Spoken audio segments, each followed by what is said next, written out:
गौतम बुद्ध के अनुसार अच्छे समय आने के 5 संकेत। मन की शांति।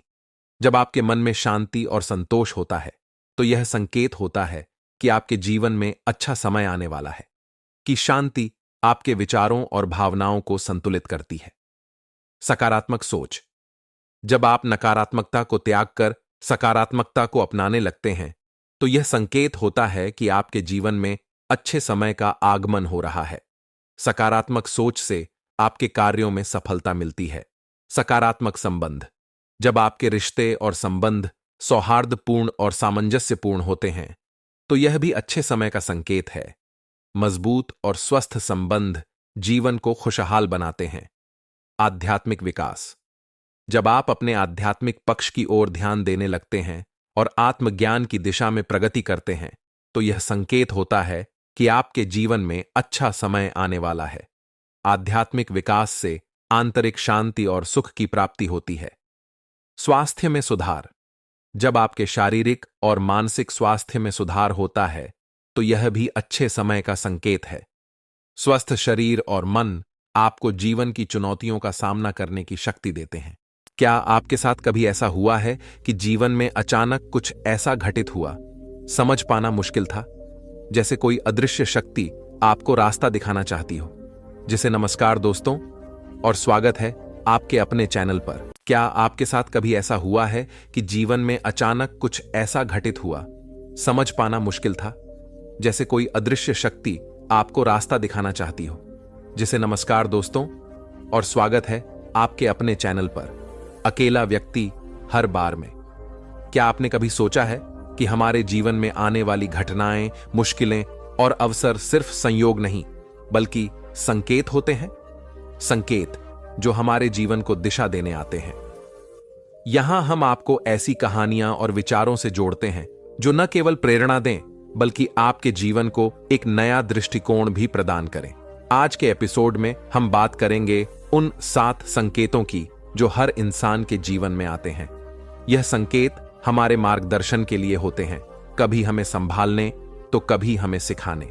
यह चैनल उन लोगों के लिए है जो जीवन में दिशा, प्रेरणा और गहराई की तलाश कर रहे हैं। आज हम बात करेंगे 7 संकेतों की। ये संकेत हर किसी के जीवन में आते हैं। ये हमें राह दिखाने वाले, हमारे अनुभवों को गहराई देने वाले और सही निर्णय लेने में मदद करने वाले होते हैं। क्या आप तैयार हैं उन संकेतों को पहचानने के लिए जो शायद आपके जीवन में भी आ चुके हैं? तो चलिए इस प्रेरणादायक सफर की शुरुआत करते हैं, क्योंकि हर अकेला व्यक्ति कुछ खास सीखता है। तो जुड़िए हमारे साथ, क्योंकि आज हम समझाएंगे जीवन में आने वाली चुनौतियों का असली अर्थ, हमारे कर्मों के पीछे छुपे रहस्यों को और उन संकेतों को जो हमें सही दिशा में बढ़ने की प्रेरणा देते हैं। क्योंकि हर अकेला व्यक्ति हर बार कुछ खास सिखाता है। आइए इस यात्रा को शुरू करें। बहुत समय पहले हिमालय की तलहटी में स्थित एक छोटे से गांव में एक साधु रहते थे। उनका नाम था ऋषि सुदर्शन। ऋषि सुदर्शन को उनके ज्ञान, तपस्या और आध्यात्मिक शक्ति के लिए पूरे क्षेत्र में सम्मान प्राप्त था। गांव वाले अपनी समस्याओं का समाधान पूछने उनके पास आते थे और वे हमेशा उनकी मदद करते थे। एक दिन ऋषि सुदर्शन ध्यान में बैठे थे जब उन्हें एक दिव्य संदेश प्राप्त हुआ। संदेश में कहा गया, सुदर्शन, तुम्हारा यह तप और सेवा अब तुम्हें ब्रह्मांड के एक महान सत्य की ओर ले जाएगा। तुम्हें 7 संकेत मिलेंगे जो तुम्हारे जीवन के उद्देश्य को प्रकट करेंगे। इन संकेतों को समझकर तुम केवल स्वयं का ही नहीं बल्कि इस संसार का भी उद्धार करोगे। ऋषि सुदर्शन ने इस संदेश को गंभीरता से लिया और उसी क्षण से उन संकेतों की प्रतीक्षा करने लगे। गांव में एक रात जबरदस्त तूफान आया। लोग डरे हुए थे और अपने घरों में छुपे हुए थे। ऋषि सुदर्शन ने देखा कि एक नन्हा सा पक्षी तेज हवाओं के बीच उड़ता हुआ उनके कुटिया के पास आ पहुंचा। उसने अपनी चोंच से कुटिया का दरवाजा खटखटाया। ऋषि ने दरवाजा खोला और पक्षी को अंदर ले आए। पक्षी ने इंसानी भाषा में कहा, धन्यवाद ऋषि, तूफान हर किसी के जीवन में आता है, पर जो शरण और दया देता है वही सच्चा धर्म है। यह पहला संकेत था। ऋषि ने समझा कि कठिन समय में दूसरों की मदद करना ही सच्चा धर्म है। कुछ महीने बाद गांव में भयंकर सूखा पड़ा। खेतों में फसलें सूख गईं और गांव वाले भूख से बेहाल हो गए। एक दिन एक वृद्ध किसान रोता हुआ ऋषि सुदर्शन के पास आया। उसने कहा, ऋषिवर, मैंने अपनी पूरी जिंदगी ईमानदारी से खेती की, परंतु अब मेरे पास कुछ भी नहीं बचा। क्या भगवान सचमुच हमें भूल गए हैं? ऋषि ने कुछ पल ध्यान किया और फिर कहा, किसान, जो बीज आज तुम बोओगे उसका फल तुम्हें कल अवश्य मिलेगा। भरोसा और परिश्रम ही भगवान के 2 आशीर्वाद हैं। उन्होंने गांव वालों को संगठित किया और पहाड़ों से पानी लाने की योजना बनाई। कुछ ही समय में गांव हरा भरा हो गया। यह दूसरा संकेत था। परिश्रम और विश्वास ही जीवन का आधार है। एक दिन एक राजा और एक भिक्षुक ऋषि सुदर्शन के पास एक साथ पहुंचे। राजा ने कहा, ऋषिवर, मेरे पास सब कुछ है, फिर भी मैं असंतुष्ट हूं। यह भिक्षुक मुझसे कहता है कि वह मुझसे अधिक धनी है। क्या यह सत्य है? भिक्षुक मुस्कुराते हुए बोला, मैं धनी हूं क्योंकि मेरे पास संतोष है। जो संतोषी है वही सच्चा राजा है। ऋषि सुदर्शन ने राजा को समझाया, धन से केवल बाहरी सुख खरीदा जा सकता है, परंतु आंतरिक सुख संतोष से ही प्राप्त होता है। गांव में एक धनवान व्यापारी था जो अपने घमंड के लिए प्रसिद्ध था। वह हमेशा कहता था, मैंने अपने बल और चतुराई से यह धन अर्जित किया है। दुनिया में ऐसा कोई नहीं जो मुझसे अधिक सक्षम हो। एक दिन उसका सारा धन एक बड़े व्यापारिक धोखाधड़ी में चला गया। वह ऋषि के पास रोता हुआ आया और अपनी गलती स्वीकार की। ऋषि ने उसे सांत्वना देते हुए कहा, धन और शक्ति अस्थायी हैं। सच्ची संपत्ति विनम्रता और दूसरों की सेवा में है। गांव में एक महिला थी जिसका एकमात्र पुत्र बहुत बीमार हो गया। महिला ने ऋषि से मदद मांगी। ऋषि ने कहा, तुम्हें अपने पुत्र के लिए पूरे गांव का आशीर्वाद चाहिए। अगर हर कोई मिलकर दुआ करे तो चमत्कार हो सकता है। महिला ने अपने पुत्र की भलाई के लिए गांव के सभी लोगों से प्रार्थना करने को कहा। पूरा गांव इकट्ठा हुआ और उनकी सामूहिक प्रार्थना ने चमत्कार कर दिया। महिला के पुत्र की बीमारी ठीक हो गई। एक दिन एक वृद्ध व्यक्ति ऋषि के पास आया। वह मृत्यु के भय से कांप रहा था। उसने कहा, ऋषिवर, मैं मरना नहीं चाहता। मुझे अपना परिवार और यह जीवन बहुत प्रिय है। ऋषि ने शांत स्वर में उत्तर दिया, मृत्यु अंत नहीं बल्कि एक नया आरंभ है। जीवन का चक्र निरंतर चलता रहता है। अपने कर्मों को सुधारो क्योंकि वही तुम्हें अगले जन्म में सही मार्ग दिखाएंगे। आखिरकार ऋषि सुदर्शन को स्वयं एक दिव्य दृष्टि प्राप्त हुई। उन्हें आकाश से एक उज्ज्वल प्रकाश दिखाई दिया और एक दिव्य आवाज ने कहा, 7वां और अंतिम संकेत यह है, आत्मज्ञान ही मोक्ष का मार्ग है। जो स्वयं को जान लेता है वही परम सत्य को प्राप्त कर सकता है। ऋषि ने ध्यान और साधना के माध्यम से आत्मज्ञान प्राप्त किया। उन्होंने जाना कि संसार में हर व्यक्ति का उद्देश्य दूसरों की सेवा, प्रेम और कर्म के साथ जीना है। ऋषि सुदर्शन ने इन 7 संकेतों को अपने जीवन का आधार बनाया और गांव वालों को भी उनका महत्व समझाया। उनके मार्गदर्शन में गांव एक आदर्श स्थान बन गया, जहां हर कोई धर्म, प्रेम और परोपकार के मार्ग पर चलता था। यह कहानी हमें यह सिखाती है कि कठिनाई, प्रेम, कर्म और आत्मज्ञान से हम अपने जीवन को सार्थक बना सकते हैं। नमस्कार दोस्तों, आज फिर मैं एक बार आपके लिए गौतम बुद्ध की कहानी लाया हूं। दोस्तों, आज हम आपको बताएंगे कि अच्छा समय आने पर ऐसे कौन से संकेत हैं जिससे हमें पता चलता है कि हमारा अच्छा समय आ गया है। तो दोस्तों, आप इस कहानी को अंत तक सुनिएगा। इससे आपको पता चलेगा कि अच्छा समय का आता है। तो चलिए दोस्तों, कहानी को शुरू करते हैं। बहुत समय पहले की बात है। गौतम बुद्ध अपने शिष्यों के साथ एक गांव में ठहरे थे। यह गांव संघर्षों, दुखों और समस्याओं से घिरा हुआ था। गांव के लोग अभावों से घबराए हुए थे और हर रोज कठिनाइयों का सामना करते हुए जीवन जी रहे थे। उनकी जिंदगी में सुख शांति नाम की कोई चीज नहीं थी। लोग निरंतर किसी न किसी मुसीबत में उलझे रहते थे। गांव के बुजुर्गों ने बुद्ध से विनती की, हे महात्मा, कृपया हमारे गांव की हालत सुधारने में हमारी सहायता करें। हम बहुत कठिनाई में हैं और आपकी ज्ञान की बातें हमारे लिए मार्गदर्शन बन सकती हैं। बुद्ध ने लोगों की पीड़ा को समझा और उन्हें ध्यान से सुना। अगले दिन सुबह बुद्ध ने गांव के लोगों को एक वृक्ष के नीचे इकट्ठा किया। उन्होंने सभी से कहा, मैं तुम सबको एक छोटी सी कहानी सुनाना चाहता हूं जो तुम्हारे जीवन को बदल सकती है। सभी लोग ध्यानपूर्वक बुद्ध की ओर देखने लगे।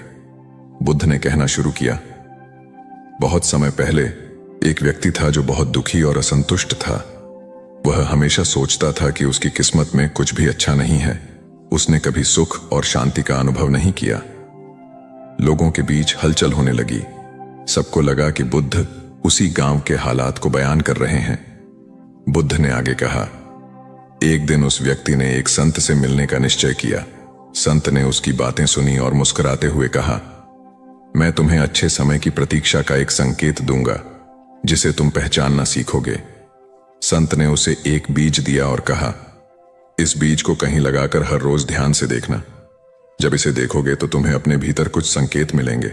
वह व्यक्ति थोड़ा उलझा, परंतु संत पर विश्वास करते हुए उसने उस बीज को अपने आंगन में बो दिया। हर दिन वह बीज की ओर देखता, लेकिन उसे कोई बदलाव नजर नहीं आता। धीरे धीरे उसे थोड़ा हताशा होने लगी। वह सोचने लगा, क्या यह बीज कभी अंकुरित होगा? क्या मैं कभी अपने जीवन में बदलाव देख पाऊंगा? कुछ दिनों के बाद उस बीज से एक छोटी सी कौंपल फूट निकली। उसे देखकर व्यक्ति को थोड़ा आशा हुई। उसने रोज उस पौधे को देखा, उसे पानी दिया और देखभाल की। कुछ दिनों के बाद पौधा बड़ा होने लगा और उसकी हरी हरी पत्तियां निकल आईं। उस व्यक्ति को ऐसा लगा जैसे उसके जीवन में भी आशा की नई किरण फूट रही हो। बुद्ध ने कहा, उस पौधे का बढ़ना उस व्यक्ति के लिए एक संकेत था। उसे लगने लगा कि जिस प्रकार यह बीज अंकुरित हुआ और पौधा बन गया, उसी प्रकार उसका जीवन भी धीरे धीरे बदल रहा है। गांव के लोग ध्यानपूर्वक सुन रहे थे और उनकी आंखों में आशा की चमक दिखने लगी थी। बुद्ध ने आगे कहा, अच्छे समय के संकेत हम सभी के जीवन में होते हैं। जब हमें विश्वास होता है, धैर्य रखते हैं और अपने कर्म में लगे रहते हैं, तब समय हमें अपने संकेत देना शुरू कर देता है। गांव के एक युवक ने पूछा, हे भगवान, लेकिन हम कैसे जान सकते हैं कि हमारे जीवन में अच्छे समय के संकेत कब आएंगे? बुद्ध मुस्कुराए और बोले, जैसे उस बीज से पौधा उगा, वैसे ही जीवन में भी अच्छे समय के संकेत छोटे छोटे बदलावों से आते हैं। जब तुम किसी कठिन परिस्थिति का सामना करते हो और धीरे धीरे समाधान मिलना शुरू होता है, तब समझो कि अच्छे समय के संकेत आ रहे हैं। जब तुम्हारे मन में शांति और संतोष की भावना आने लगे, तब जानो कि अच्छे समय का आगमन हो रहा है। और सबसे बड़ा संकेत यह होता है कि तुम स्वयं को और दूसरों को खुश और शांत महसूस कराने लगते हो। गांव के लोगों को यह समझ आ गया कि वे अपने जीवन में अच्छे समय की प्रतीक्षा तभी कर सकते हैं जब वे धैर्य पूर्वक कर्म करते रहें और अपने अंदर सकारात्मकता को बनाए रखें। गांव में एक नया जोश भर गया और लोग अपनी अपनी जिंदगी में धैर्य और आशा के साथ चलने लगे। गौतम बुद्ध ने गांव के लोगों को आशीर्वाद दिया और कहा, हमेशा याद रखना, अच्छे समय के संकेत तभी प्रकट होते हैं जब हम खुद पर और अपनी मेहनत पर विश्वास बनाए रखते हैं। जीवन में सब कुछ धीरे धीरे और समय के साथ ही बदलता है, इसलिए धैर्य रखो और प्रतीक्षा करते रहो। बुद्ध की यह कहानी गांव के लोगों के दिल में उतर गई। उन्होंने सीखा कि अच्छे समय की प्रतीक्षा में हर दिन थोड़ा थोड़ा प्रयास करना ही उन्हें उनके लक्ष्य की ओर ले जा सकता है। यही एक व्यक्ति की यात्रा है, धैर्य, कर्म और विश्वास से अच्छे समय की प्रतीक्षा करना और संकेतों को पहचानना।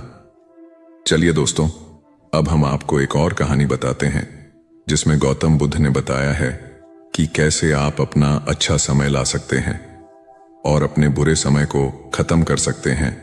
गौतम बुद्ध ने बताया, गौतम बुद्ध को कैसे मिला ज्ञान। राजा के यहाँ बुद्ध का जन्म हुआ। पिता ने ज्योतिषियों को बुलवाकर भविष्य पूछा। उन्होंने कहा, या तो यह सम्राट होगा और या तो यह साधु होगा। एक तरह से देखा जाए तो सच्चा सम्राट भीतर से ही साधु होता है। जब ज्योतिषियों की भविष्यवाणी राजा ने सुनी तो वे घबरा गए कि मेरा बेटा साधु हो जाए, ऐसा ठीक नहीं होगा। राजा ने पूछा, कोई उपाय बताएं, क्योंकि मैं चाहता हूँ कि राजा का पुत्र राजा ही बने। ज्योतिषियों ने कहा कि इसका लालन पालन व पूरा जीवन बड़ी सावधानी में बिताना होगा, अर्थात आपका पुत्र सिद्धार्थ कभी किसी बूढ़े व्यक्ति को ना देखे, कभी किसी बीमार व्यक्ति को ना देखे और कभी किसी मरे हुए व्यक्ति को ना देखे। जब तक ऐसा होगा तब तक वे राजा ही बने रहेंगे। अगर ऐसा नहीं हुआ तो वे साधु बन जाएंगे। राजा शुद्धोधन ने अपने पुत्र सिद्धार्थ के लिए बढ़िया से बढ़िया, बड़े से बड़े महल, अच्छे से अच्छा भोजन, दास दासियां और खाने पीने के सामान आदि वस्तुओं के ढेर लगा दिए। पिता ने पुत्र को सुख सुविधाओं में इतना उलझा दिया कि उसे बाहर का संसार याद ही नहीं आया। शुद्धोधन ने समझ लिया कि अब वे इतने सुखों के आगे साधु बनने का प्रश्न ही उपस्थित नहीं होता। वे निश्चिंत हो गए। राजा शुद्धोधन ने बिल्कुल पक्की व्यवस्था कर रखी थी कि उनका पुत्र सिद्धार्थ जीवन में कभी भी वृद्ध, बीमार और मृतक व्यक्ति को ना देख सके, क्योंकि वे अपने पुत्र को खोना नहीं चाहते थे। सिद्धार्थ का जीवन ऐश्वर्य और सुख सुविधाओं में बीत रहा था। उसके जवान होने पर एक सुंदर कन्या यशोधरा से उनका विवाह हो गया। विवाह हो जाने पर शुद्धोधन की आधी चिंता मिट गई। अब तो शादी हो गई, अब कहाँ जाएगा ये? अब तो मेरा पुत्र बंधन में बंध गया, अब उसके कहीं जाने का सवाल ही नहीं उठता। 1 वर्ष बाद बेटे का भी जन्म हो गया। उसका नाम राहुल रखा गया। अब राजा शुद्धोधन को बिल्कुल पक्का विश्वास हो गया कि अब यह कहीं नहीं जा सकता। एक दिन सिद्धार्थ ने कहा कि पिताजी, आज तक मैंने कभी अपनी राजधानी नहीं देखी, आपकी आज्ञा हो तो आज दिखाऊं। राजा ने कहा, हाँ हाँ अवश्य जाओ, अपना शहर देख कर आओ। एक सारथी को भी साथ में भेज दिया कि जाओ राजकुमार को राजधानी घुमा फिरा कर लाओ। फिर भी राजा ने चाक चौबंद इंतजाम कर रखा था कि कहीं चूक न हो जाए। सिद्धार्थ के लिए राजधानी के प्रमुख मार्ग खूब सजाए गए थे, पर घूमते घूमते सिद्धार्थ ने थोड़ा उल्टा मार्ग ले लिया।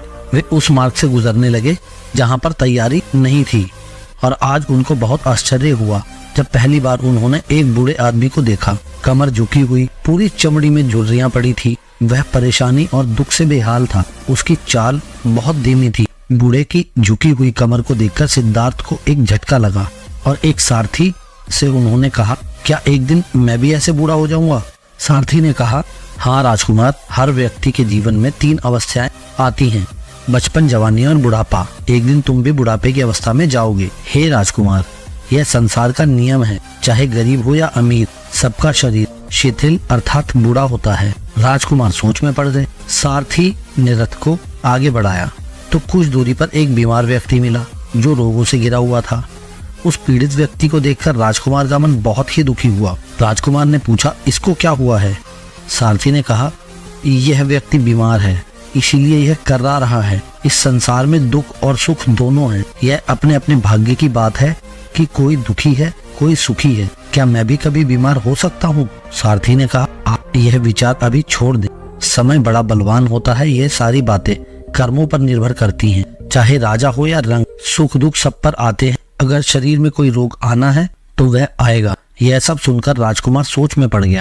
सारथी ने रथ को कुछ और आगे बढ़ाया तो सामने से 4 कंधों पर एक अर्थी को लेकर जाते हुए देखा। राजकुमार ने ऐसा पहली बार देखा। उसने सारथी से पूछा, यह क्या है? यह आदमी मर गया है, यह मुर्दा है। जो व्यक्ति मर जाता है उसको बांधकर शमशान भूमि ले जाते हैं, फिर जहां पर उसे जला दिया जाता है और उसे मुक्ति मिल जाती है। राजकुमार ने कहा, क्या सबको मरना पड़ता है? सारथी ने बोला, हाँ सभी को मरना पड़ता है। यह मृत्युलोक है। जो जन्म लेता है उसे कभी न कभी अवश्य ही मरना पड़ता है। राजकुमार ने बोला, तो इसका मतलब यह हुआ कि ठीक इसी तरह एक दिन मुझे भी मरना होगा, मेरी देह भी मुर्दा हो और मुझको भी 4 कंधों पर उठाकर ले जाया जाएगा। मुझको भी ऐसी ही रस्सियों से बांधा जाएगा। मेरे भी आगे पीछे घर के सदस्य रोएंगे, तड़पेंगे, और जिस तरह संसार को मैंने इकट्ठा किया है वह सारा का सारा मुझसे छूट जाएगा। इसका मतलब यह हुआ कि एक दिन मैं भी मर जाऊंगा। क्या एक दिन यशोधरा भी मर जाएगी? क्या एक दिन मेरा राहुल भी मर जाएगा? सारथी ने कहा, हाँ राजकुमार, एक दिन मैं भी मरूंगा, आप भी मरेंगे, यशोधरा भी मरेंगी और राहुल भी मरेगा, क्योंकि यह सब मरने के लिए ही पैदा होते हैं। उस रात सिद्धार्थ सो न सके। सोचने लगे कि क्या संसार में इतना दुख है, रोग, बुढ़ापा है, और ऐसे में मैं खा पीकर कैसे जी सकता हूँ? नहीं नहीं, मुझसे ऐसा नहीं होगा। मुझे खोजना होगा उस तत्व को जो दुख, पीड़ा और शोक से रहित है, जो भय, भ्रम और भूल से परे हो, जो अनंत आनंद से भरा हो, जिसे पाकर फिर और कुछ पाने की इच्छा ना हो। सिद्धार्थ वैराग्य की शिखर तक पहुंच चुके थे। बस उसी रात को उन्होंने घर छोड़ दिया। सारथी से कहा कि नगर की सीमा से दूर ले चलो। नगर के बाहर पहुंचकर सारथी को लौटा दिया। फिर कई दिनों तक वन में चलते गए। एक घने पीपल के वृक्ष के नीचे आसन लगाकर ध्यान में लीन हो गए और वो वापस नहीं लौटे। हाँ है या सुना है, लेकिन क्या यह सच है? बहुत से लोग समस्याओं के सामने खड़े होकर बस इंतजार करते रहते हैं, आशा करते हैं कि समस्याएं अपने आप हल हो जाएंगी। ये एक सामान्य सोच है कि समस्या से बचने का सबसे अच्छा तरीका है कि हम इंतजार करें और उम्मीद करें कि समस्या खुद ही ठीक हो जाएगी। लेकिन क्या यह सच है? क्या वाकई मुश्किलों का सामना करना और उनसे निपटना इतना आसान है? इस वीडियो में हम बात करेंगे कि समस्याओं के सामने खड़े होकर इंतजार करना सबसे अच्छा विकल्प नहीं है। हम आपको सिखाएंगे कि समस्याओं का सामना करना उन्हें हल करने का सही और प्रभावी तरीका है। इस वीडियो के माध्यम से हम सीखेंगे कि हमारी मेहनत, समर्पण और सही दिशा में कदम बढ़ाने से ही समस्याएं हल हो सकती हैं। पहले की बात है, एक राज्य का राजा बहुत चिंतित था क्योंकि उसकी पत्नी का जन्मदिन नजदीक आ रहा था। यूं तो कहने को वह राजा था, लेकिन फिर भी उनके वैवाहिक जीवन में हजारों प्रकार की समस्याएं थी। परंतु राजा जन्मदिन पर अपनी पत्नी को एक ऐसा उपहार देना चाहता था कि जिससे उनके जीवन में जो दुख है वह कम से कम उस दिन के लिए दूर चला जाए। वह अपनी पत्नी को खुश करना चाहता था, किंतु आपने देखा होगा कि यह कार्य बहुत ही मुश्किल है, क्योंकि हम आज तक किसी को खुश नहीं कर पाए। हम चाहे लाख कोशिशें ही क्यों ना कर लें, लेकिन हम कभी किसी को खुश नहीं कर पाते, क्योंकि यह खुशी हमारे पास नहीं है और न ही सामने वाले के पास है, जो हमारे पास है ही नहीं। वो हम किसी और को कैसे दे सकते हैं? अर्थात अगर आपको किसी दूसरे को खुशी देनी है तो सबसे पहले आपको खुश होना होगा, आपको खुश महसूस करना होगा, अर्थात वह खुशी आपके पास होनी चाहिए, तभी तो आप किसी और को खुश रख सकते हैं। एक दिन राजा ने सभी दरबारियों को दरबार में उपस्थित होने का आदेश दिया और साथ ही सभी मंत्रीगण भी वहां पर उपस्थित थे। तभी राजा ने सभी से सुझाव मांगा कि आखिर वह किस प्रकार अपनी पत्नी को जन्मदिन पर खुश कर सकता है। आखिर वह उन्हें कैसा उपहार दे जिस कारण राजा की पत्नी खुश हो सके। वहां पर उपस्थित सभी लोग अपने मन की बातें राजा से बताते हैं, परंतु राजा को वहां पर उपस्थित किसी भी व्यक्ति का कोई सुझाव पसंद ही नहीं आया। एक दिन संध्या के वक्त राजा अपने रथ से कहीं जा रहा था। तभी रास्ते में उसने एक बहुत ही सुंदर मूर्ति देखी। वह मूर्ति बहुत ही सुंदर और आकर्षक थी। उसे देखकर ऐसा प्रतीत होता था मानो उस मूर्ति में जान हो। उस मूर्ति को देखकर राजा बहुत प्रसन्न हुआ और वह तुरंत ही मूर्तिकार के पास पहुंचा और राजा उस मूर्तिकार से कहता है, तुम तो बहुत बड़े कलाकार हो, तुम्हारी मूर्तियों में चांद नजर आती है। ऐसा प्रतीत होता है कि तुम्हारी मूर्तियां जीवित हैं। हम तुम्हारी इन मूर्तियों को देखकर बहुत प्रसन्न हैं। हम चाहते हैं कि तुम्हारी सारी मूर्तियां हमारे दरबार में शामिल हों। यह सुनकर वह मूर्तिकार बहुत प्रसन्न हुआ, जैसे उसे कोई खजाना मिल गया हो। लेकिन तभी राजा ने उस मूर्तिकार से एक और बात कही, देखो, मैं चाहता हूं कि तुम मेरे दरबार में शामिल हो जाओ, किंतु उससे पहले तुम्हें हमारे लिए हमारी रानी की ऐसी मूर्ति बनानी होगी जिसे देखकर वह खुश हो जाए और अपने सारे दुख दर्द भूल जाए। और यदि तुम ऐसा न कर सके तो मैं तुम्हारा सर धड़ से अलग कर दूंगा। राजा के मुख से यह सुनकर मूर्तिकार घबरा गया, उसके पसीने छूट गए।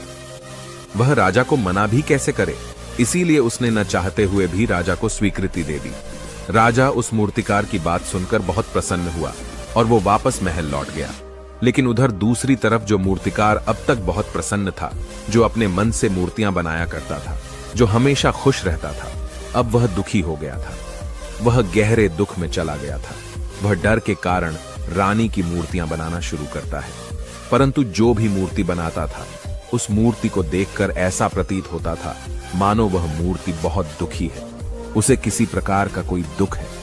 एक के बाद एक उसने कई सारी मूर्तियां बना डाली, परंतु कोई भी मूर्ति ऐसी नहीं थी जिसे देखकर कोई भी खुश हो सके, जिसे देखकर यह प्रतीत हो कि मानो उस मूर्ति में जान है और वह मूर्ति देखकर कोई भी अपना दुख भूल जाए। और यह इस कारण हो रहा था क्योंकि मूर्तिकार भीतर से बहुत दुखी था, जो उसकी मूर्तियों के रूप में साफ और स्पष्ट नजर आ रहा था। राजा ने उस मूर्तिकार को 1 सप्ताह का समय दिया था, किंतु 4 दिन तो उसने यूं ही व्यर्थ कर दिए। अब उसके पास केवल 3 दिन का ही समय बचा था, जिसके बारे में सोच सोचकर उस मूर्तिकार का गला सूखा जा रहा था। डर के कारण अब उसके हाथ पैर भी काम करना बंद कर चुके थे। उसके हाथ से हथौड़ी और छीनी तक नहीं चल रही थी और उसे अपना भविष्य नजर आ रहा था। उसे नजर आ रहा था कि राजा उसे मृत्यु दंड दे रहा है। उसके बाद उसके परिवार का क्या होगा, उसके परिवार को कौन संभालेगा। यह सोच सोचकर उस मूर्तिकार का मन बैठा जा रहा था। तभी उसने एक योजना बनाई। वह अपने परिवार को साथ लेकर रात ही में गांव छोड़कर चला जाएगा। यह सोचकर वह तुरंत घर लौटा।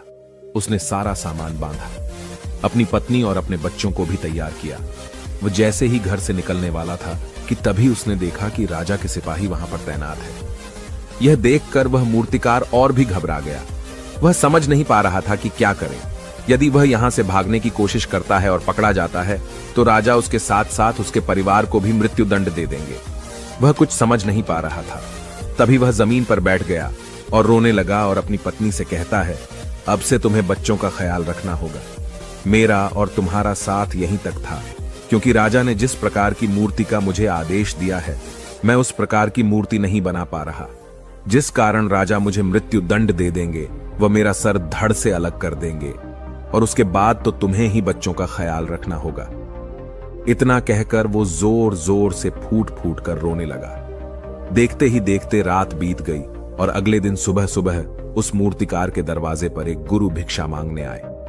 मूर्तिकार ने उन्हें भिक्षा लाकर दी तो मूर्तिकार बहुत परेशान लग रहा था, जिसे देखकर गुरुवर उस मूर्तिकार से कहते हैं, बेटा, हमारे जीवन में दुख और सुख तो आते ही रहते हैं। हमारे जीवन में दुख और समस्याएं तो होती ही हैं, किंतु इन सभी दुख और समस्याओं का समाधान और निवारण भी होता है, परंतु हम केवल दुख और समस्याएं ही देखते हैं। उन दुख और समस्याओं के छिपे निवारण और समाधान को हम कभी नहीं देख पाते। यदि तुम ध्यान से देखोगे तो हर समस्या का समाधान है और हर दुख का निवारण भी है। मैं यह अच्छी तरह जानता हूं कि तुम यहां से अपनी पत्नी और बच्चों को लेकर भाग जाना चाहते थे, किंतु ऐसा हो नहीं सका। उस मूर्तिकार ने जब गुरु के मुख से यह बातें सुनी तो वह उनके चरणों में जा गिरा और हाथ जोड़कर उन गुरुवर से कहता है, हे गुरुवर, आप ही बताइए मैं क्या करूं। राजा ने मुझे मूर्ति बनाने का आदेश दिया है, किंतु मैं चाहकर भी मूर्ति नहीं बना पा रहा, और यदि मैंने मूर्ति नहीं बनाई तो राजा मुझे मृत्यु दंड दे देंगे और उसके बाद मेरे परिवार का क्या होगा, उनका ख्याल कौन रखेगा। तभी गुरुवर उस मूर्तिकार से कहते हैं, बेटा, आंख बंद कर लेने से कुछ नहीं होने वाला, क्योंकि दुख और समस्याएं तो वहीं की वहीं खड़ी रहती हैं। ध्यान देने और कर्म करने से सब कुछ बदल जाता है। यदि तुम केवल आंखें बंद करके यह सोचोगे कि तुम्हारी समस्याएं चली जाएंगी तो ऐसा कभी नहीं होगा। इतना कहकर उन गुरुवर ने उस मूर्तिकार के कानों में कुछ कहा और उसके बाद वह वहां से चले गए। उन गुरु के वहां से चले जाने के बाद वह मूर्तिकार महल गया, जिसे देखकर राजा उस मूर्तिकार से कहता है, लगता है तुमने समय से पहले ही एक अद्भुत मूर्ति तैयार कर ली है। बताओ वो मूर्ति कहां है, मैं भी उसे देखना चाहता हूं। इस पर मूर्तिकार जवाब देते हुए कहता है, महाराज, अभी तक मैंने मूर्ति तैयार नहीं की है, परंतु आपके दिए हुए समय पर मैं अवश्य ही वह अद्भुत मूर्ति तैयार कर लूंगा। लेकिन उससे पहले मेरा एक बार महारानी से मिलना बहुत आवश्यक है, अन्यथा वह अद्भुत मूर्ति तैयार नहीं हो पाएगी। राजा ने उस मूर्तिकार की सारी बातें ध्यानपूर्वक सुनी और उसके बाद राजा ने मूर्तिकार को महारानी से मिलवाया। मूर्तिकार महारानी से मिलने के बाद महारानी से प्रश्न करते हुए कहता है, महारानी जी, किसी भी औरत के जीवन का सबसे बड़ा दुख क्या हो सकता है। इस पर महारानी जवाब देते हुए उस मूर्तिकार से कहती हैं, किसी औरत का मानव बन पाना उसका सबसे बड़ा दुख है। तभी वह मूर्तिकार महारानी से एक और प्रश्न करते हुए कहता है, महारानी जी, किसी औरत के जीवन का सबसे बड़ा सुख क्या है। महारानी उस मूर्तिकार के इस प्रश्न का जवाब देते हुए कहती है, किसी भी औरत के जीवन का सबसे बड़ा सुख उसके पति और उसके बच्चों का उसके पास होना है। महारानी के मुख से अपने प्रश्नों का जवाब जानकर मूर्तिकार बहुत प्रसन्न हुआ और उनसे आज्ञा लेकर वह वापस अपने घर लौट आया और अब से वह दिन रात उस मूर्ति पर काम करने लगा। देखते ही देखते पूरे 3 दिन पूरे हो गए। आखिरकार रानी के जन्मदिवस वाले दिन वह मूर्तिकार उस मूर्ति को लेकर राजमहल पहुंचता है।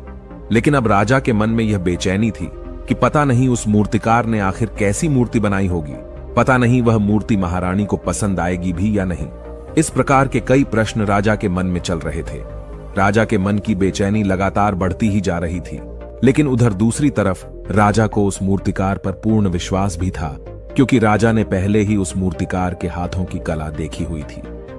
इसलिए एक तरफ उनके मन में यह भी विचार चल रहे थे कि उस मूर्तिकार ने जरूर ही अद्भुत मूर्ति बनाई होगी।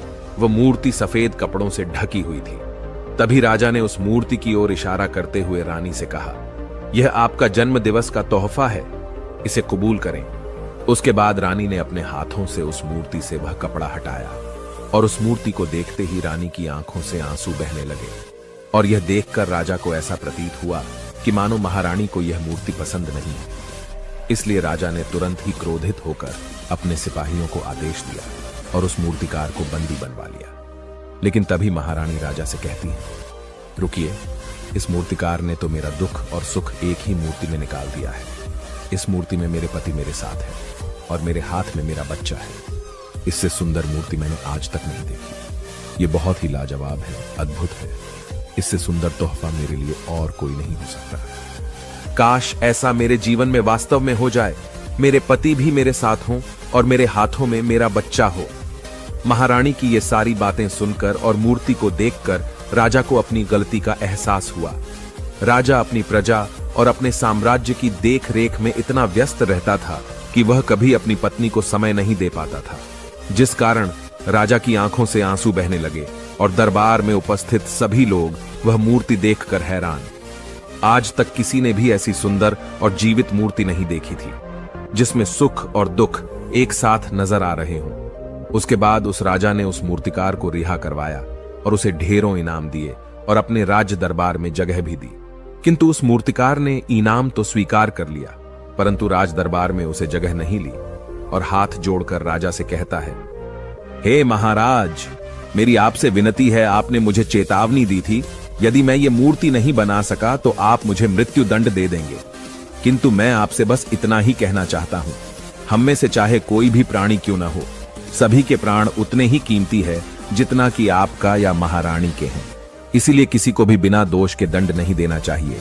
मेरी पत्नी ने मुझसे कहा था कि राजा की दोस्ती और दुश्मनी दोनों ही अच्छी नहीं है, इसीलिए मुझे आपके राज दरबार में कोई स्थान नहीं चाहिए। मैं अपनी छोटी सी दुनिया में बहुत खुश हूं। मैं अपने छोटे से परिवार के साथ बहुत खुश हूं। मैं आज तक जो करता आया हूं, मुझे वह पसंद है और मैं अपने पूरे जीवन काल वही करना चाहता हूं। मैं जैसा हूं, जिस हाल में हूं, मुझे बहुत प्रसन्नता है कि मैं आज इतना खुशहाल इंसान हूं। अब मुझे आज्ञा दीजिए। इतना कहकर वह मूर्तिकार वहां से चला गया। दोस्तों, इसी प्रकार हमारे जीवन में भी बहुत बड़े बड़े संकट और दुख आते जाते हैं, किंतु वास्तव में तो यह दुख और संकट हमें कुछ सिखाने के लिए आते हैं, किंतु हम तो केवल उन दुख और समस्याओं को ही देखते रह जाते हैं। हम उनका निवारण खोजने का तनिक भी प्रयास नहीं करते, और जब हम दुख के समय क्रोध करते हैं तो हम वास्तविकता में अपना ही नुकसान कर लेते हैं। जो व्यक्ति समझदार होते हैं वह अपने दुख और परेशानियों से यह सबक सीख ही लेते हैं कि उन्हें विषम परिस्थितियों में शांत रहकर उन दुखों का निवारण करना चाहिए, उन समस्याओं का समाधान करना चाहिए। किंतु हम में से अधिकांश लोग यह नहीं सीख पाते और वे लोग दुख और परेशानियों के समय पर क्रोधित हो ही जाते हैं। वह इस बात को अच्छी तरह जानते हैं कि हमें दुख और समस्या के समय पर शांत रहना चाहिए और उसका समाधान खोजने का प्रयास करना चाहिए, किंतु हम बार बार वही गलती दोहराते रहते हैं। जब भी हमारे सामने कोई विषम परिस्थिति उत्पन्न होती है तो हम बार बार क्रोधित हो जाते हैं और क्रोध में आकर हम अपना ही नुकसान कर लेते हैं, क्योंकि क्रोध में हम कभी भी कोई चीज सीख नहीं सकते। क्रोध में हमारा मस्तिष्क काम करना बंद कर देता है और उसे केवल वह परिस्थिति नजर आती है, वह समय नजर आता है जो उसके खिलाफ है और जो जीवन के दुखों से, इन समस्याओं से कुछ सीख नहीं पाता। ऐसा व्यक्ति पूर्ण रूप से एक दलदल में फंसे हुए इंसान की तरह है, जो परिस्थितियों के दलदल में कुछ इस प्रकार फंस चुका है कि वह वहां से निकल नहीं सकता। फिर वह चाहे कितना भी हाथ पैर क्यों न मार ले, और जितना हाथ पैर मारेगा वह उतना ही उस दलदल में फंसता चला जाएगा। जबकि आपको हाथ पैर न मारकर बल्कि शांत रहकर अपने मस्तिष्क का प्रयोग करना चाहिए और यह सोचना चाहिए कि इस दुख, इस समस्या और इस विषम परिस्थिति का समाधान क्या हो सकता है। किंतु आप तो अपने आप को पहले से ही दलदल में डाल चुके हैं और ऐसी स्थिति में आप बाहर निकलने के बारे में न सोचकर लगातार और हाथ पैर मारकर आप अपने आप को उस दलदल में और भी नीचे डुबाते जा रहे। तो ऐसी परिस्थिति में आप भला उस समस्या, उस परिस्थिति का सामना कैसे करेंगे? वहां से बाहर कैसे निकलेंगे। और वहीं पर जो व्यक्ति थोड़े भी जागृत है, जो दुख और समस्याओं का निवारण और समाधान खोजने में वास्तव में अपना समय लगाते हैं, वह यह जानते हैं कि निवारण और समाधान एक हीरे की तरह है, वह हीरे की खान की तरह है। जिस प्रकार एक हीरे को ढूंढा जाता है, फिर उसे तराशा जाता है, जिसके बाद उस हीरे की कीमत बहुमूल्य हो जाती है, ठीक वैसे ही दुख और समस्या में समाधान और निवारण खोजने की आवश्यकता होती है, और वह हमें खोजने भी चाहिए।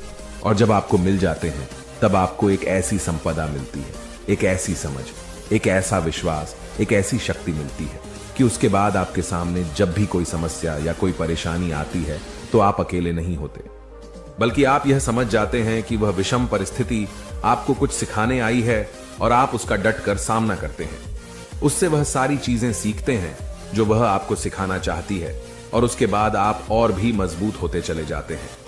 आपका विश्वास और भी बढ़ता चला जाता है, आप और भी शक्तिवान और बलवान होते चले जाते हैं। इसीलिए महात्मा बुद्ध कहते हैं कि यदि दुख है तो उसका निवारण भी है, यदि समस्या है तो उसका समाधान भी है। इसीलिए केवल दुख में उलझे मत रहिए, बल्कि उस दुख का निवारण कीजिए, और यही आपको करना चाहिए। केवल हाथ पर हाथ धरे बैठे रहने से या फिर यूं ही समय को व्यर्थ गंवाने से आपको कभी भी उसका निवारण नहीं मिलेगा, बल्कि जितना आप उस दुख और समस्या से अपनी जान छुड़ाकर भागने की कोशिश करेंगे, उतनी ही तीव्रता से आपके पीछे भागेगी। और जैसे जैसे समय बीतता जाएगा, वह दुख और समस्या और भी विकराल रूप ले लेगी, और तब उसका सामना करना और भी मुश्किल हो जाएगा। इसलिए यदि कोई दुख और समस्या अभी आपके सामने है, तो उसे लड़िए, डटकर सामना कीजिए, उससे सीखिए और निवारण कीजिए। दोस्तों, आपने आज के इस वीडियो से क्या सीखा, वह मुझे आप कमेंट में बता सकते हैं। इसी के साथ में उम्मीद है कि आपको आज की वीडियो पसंद आई होगी, तो इस वीडियो को उस इंसान को शेयर करें। दुनिया में अगर सबको पीछे छोड़कर आगे जाना है, तो अकेले रहकर अपना काम अच्छाई और खुशी से करते रहे। खुद को सुधार ले, अगर तू काम नहीं करेगा तो तेरा साथ कोई नहीं देगा। ऐसा महात्मा गौतम बुद्ध ने कई सालों पहले अपने शिष्यों से क्यों कहा था? इसके पीछे का कारण क्या है, कहानी क्या है, इसी के बारे में हम आज के इस वीडियो में जानेंगे। स्वार्थी यानी कि स्वयं का अर्थ। जो इंसान स्वयं का अर्थ जानना चाहता है, जो खुद को समझना चाहता है, क्या वो इंसान आपकी नजर में गलत है? हम जब भी किसी को स्वार्थी कहते हैं, तो उसका मतलब तो यही होता है कि वो आदमी स्वयं का अर्थ समझना चाहता है। तो फिर वो गलत कैसे हुआ? स्वार्थी शब्द दुनिया की नजर में, समाज की नजर में एक अलग ही नजरिए से समझा जाता है। अक्सर हम अपने आसपास ऐसे बेहद से लोगों को देखते हैं जो स्वभाव से बहुत अच्छे प्रतीत होते हैं, यानी कि सब लोगों की मदद करते हैं, सबसे अच्छा व्यवहार रखते हैं। लेकिन इसके साथ हमने ये भी देखा होगा कि ऐसे लोग जो स्वभाव के अच्छे होते हैं, दूसरों की मदद करते हैं, वो दुखी भी ज्यादा रहते हैं। और जो लोग स्वार्थी होते हैं, वो फलते फूलते चले जाते हैं। तो ऐसे में परमात्मा की सत्ता पर उंगली उठाना निश्चित है। लेकिन अगर ये सत्य है, तो हमें कौन सा मार्ग अपनाना चाहिए? क्या हम भी दूसरों के जैसे बन जाएं? पता नहीं आप में से कितने लोग ये मानते हैं कि अच्छे लोग जीवन में बहुत दुखी रहते हैं, लेकिन इसके पीछे का सत्य क्या है? अगर हम इसके पीछे का सत्य नहीं जानेंगे, नहीं पहचानेंगे, तो कहीं ना कहीं हमारा अवचेतन मन भी बुराई की तरफ झुक जाएगा। इसीलिए अपने मन में ऐसे विचार पनपने से पहले इस बात की पूरी सच्चाई, पूरा निष्कर्ष निकाल लें, ताकि भविष्य में आपको अपने अच्छे होने पे पश्चाताप ना हो, दुख ना हो। आज की जो बौद्ध कहानी मैं आपको सुनाने वाला हूं, उसमें आपको 5 ऐसे तरीके पता चलेंगे जिसके माध्यम से अगर आप कर्म करते हैं तो आप अच्छे कर्म भी कर पाएंगे और दुखी भी नहीं होंगे। एक गांव में आनंद नाम का एक युवक रहता था। उसका भरा पूरा परिवार था। उसके 2 बच्चे थे, उसकी पत्नी थी, लेकिन उसके माता पिता इस दुनिया से चल बसे थे। इसीलिए पूरे परिवार की जिम्मेदारी उसी के कंधों पर थी। बच्चे अपनी पढ़ाई करते थे और उसकी पत्नी अपने घर गृहस्थी के कामों के साथ गाय, भैंस, बकरी इत्यादि का दूध बेचकर अपना घर चलाती थी और आनंद पहाड़ में पत्थर तोड़ने का काम करता था। बहुत ही मेहनत भरा काम था। पूरे दिन काम करता तो रात को थक कर घर पर वापस लौटता। लेकिन इतनी मेहनत करने के बाद भी अगर आनंद को गांव का कोई भी आदमी मदद के लिए बुलाता तो आनंद कभी भी मना नहीं करता था। उसके जीवन का एक ही सिद्धांत था, अगर मैं दूसरों की मदद करूंगा तो परमात्मा मेरा साथ देंगे, परमात्मा मेरे साथ कुछ बुरा नहीं होने देंगे। आनंद अपने इस सिद्धांत का पालन बहुत ही कड़ाई के साथ करता था। वह इस सिद्धांत पर इतना विश्वास करता था कि अगर कोई बाहर का आदमी उससे मदद मांग ले तो वो अपने घर का काम भी अधूरा छोड़कर उस आदमी की मदद करने के लिए पहुंच जाता था, जिसकी वजह से उसकी पत्नी बहुत परेशान रहती थी। वो अक्सर आनंद को समझाने की कोशिश करती थी कि सबसे पहले अपना काम, अपने परिवार को देखो। 2 बच्चे हैं हमारे और फिर भी तुम दूसरों के काम करने में लगे रहते हो। अरे अपने घर को तो संभालो। अपना घर संभाल नहीं रहा, दूसरों की मदद करने चले हैं। और जब ऐसी ऐसी बातें आनंद के कानों में पड़ती तो उसके हृदय में कांटा चुभने लगता था और उन दोनों में लड़ाई झगड़ा शुरू हो जाता था। अक्सर उनके लड़ाई झगड़े का यही सबसे बड़ा कारण होता था। लेकिन ना तो आनंद अपने आप को बदल पाया और ना ही उसकी पत्नी ने उसको समझाना कभी बंद किया। इसी वजह से आए दिन उनके घर में क्लेश होता रहता था। जहां तक उस गांव वालों की बात थी तो वो आनंद के स्वभाव को जानते थे और वो जानबूझकर जो काम आसान भी होता था, जो उनके सामर्थ्य में भी होता था, उस काम के लिए भी वो आनंद को बुलाते थे ताकि उन्हें कम मेहनत करनी पड़े। कहने का अर्थ ये है कि गांव वाले आनंद की इस शिष्टाचार का फायदा उठाते थे, लाभ उठाते थे और सब पीछे से उसका मजाक उड़ाते थे, उसे बेवकूफ कहते थे। ऐसे ही समय भी तरह और एक दिन आनंद की पत्नी बहुत ज्यादा बीमार पड़ गई। आनंद से जो कुछ भी सेवा हो सकती थी उसने वो सब अपनी पत्नी के लिए किया। उसने गांव के वैद्य को बुलाकर अपनी पत्नी की जांच करवाई, लेकिन ये रोग उस वैद्य की पकड़ के बाहर था। इसीलिए उस वैद्य ने कहा कि तुम अपनी पत्नी को नगर में जाकर किसी बड़े वैद्य को दिखाओ तो तुम्हारी पत्नी की जान बच सकती है। जल्द से जल्द नगर पहुंचने की व्यवस्था करो, नहीं तो तुम्हारी पत्नी के प्राण संकट में हो जाएंगे। ये सुनकर आनंद के पैरों तले जमीन फिसल गई। उसने ये नहीं सोचा था कि उसकी पत्नी के प्राण संकट में है। वो सोच रहा था कि कोई साधारण सा रोग होगा जिसका इलाज हो जाएगा। लेकिन जब उसने वैद्य की यही बात सुनी तो वो घबरा गया।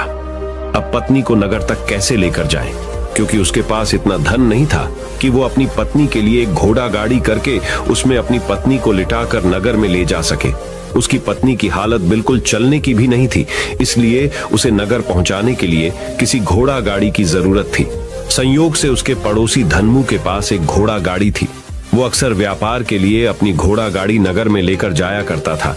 इसीलिए आनंद के मन में विचार आया कि मैं धन्मू की घोड़ा गाड़ी ले सकता हूँ। मैं धन्मू की इतनी मदद करता हूँ, कभी उसके काम को नहीं टालता, तो वो तो मेरे काम को कभी मना ही नहीं कर सकता। और यही सोचकर वो घोड़ा गाड़ी लेने के लिए धन्मू के पास पहुंच जाता है। लेकिन धन्मू बहुत ही चालाक इंसान था। वो बिना किराए के अपनी घोड़ा गाड़ी अपने सगे संबंधियों के लिए भी नहीं ले जाता था, तो आनंद की तो दूर की बात रही। जब आनंद ने उससे घोड़ा गाड़ी के बारे में पूछा तो उसने ये कहकर उसका ये काम टाल दिया कि मेरे घोड़े बहुत ज्यादा बीमार हैं, वो शायद बच भी मुश्किल से पाएंगे। 5 दिनों से वो कुछ नहीं खा रहे, तो ऐसे में बेचारा घोड़ा गाड़ी लेकर कहा, नगर तक पहुंच पाएगा।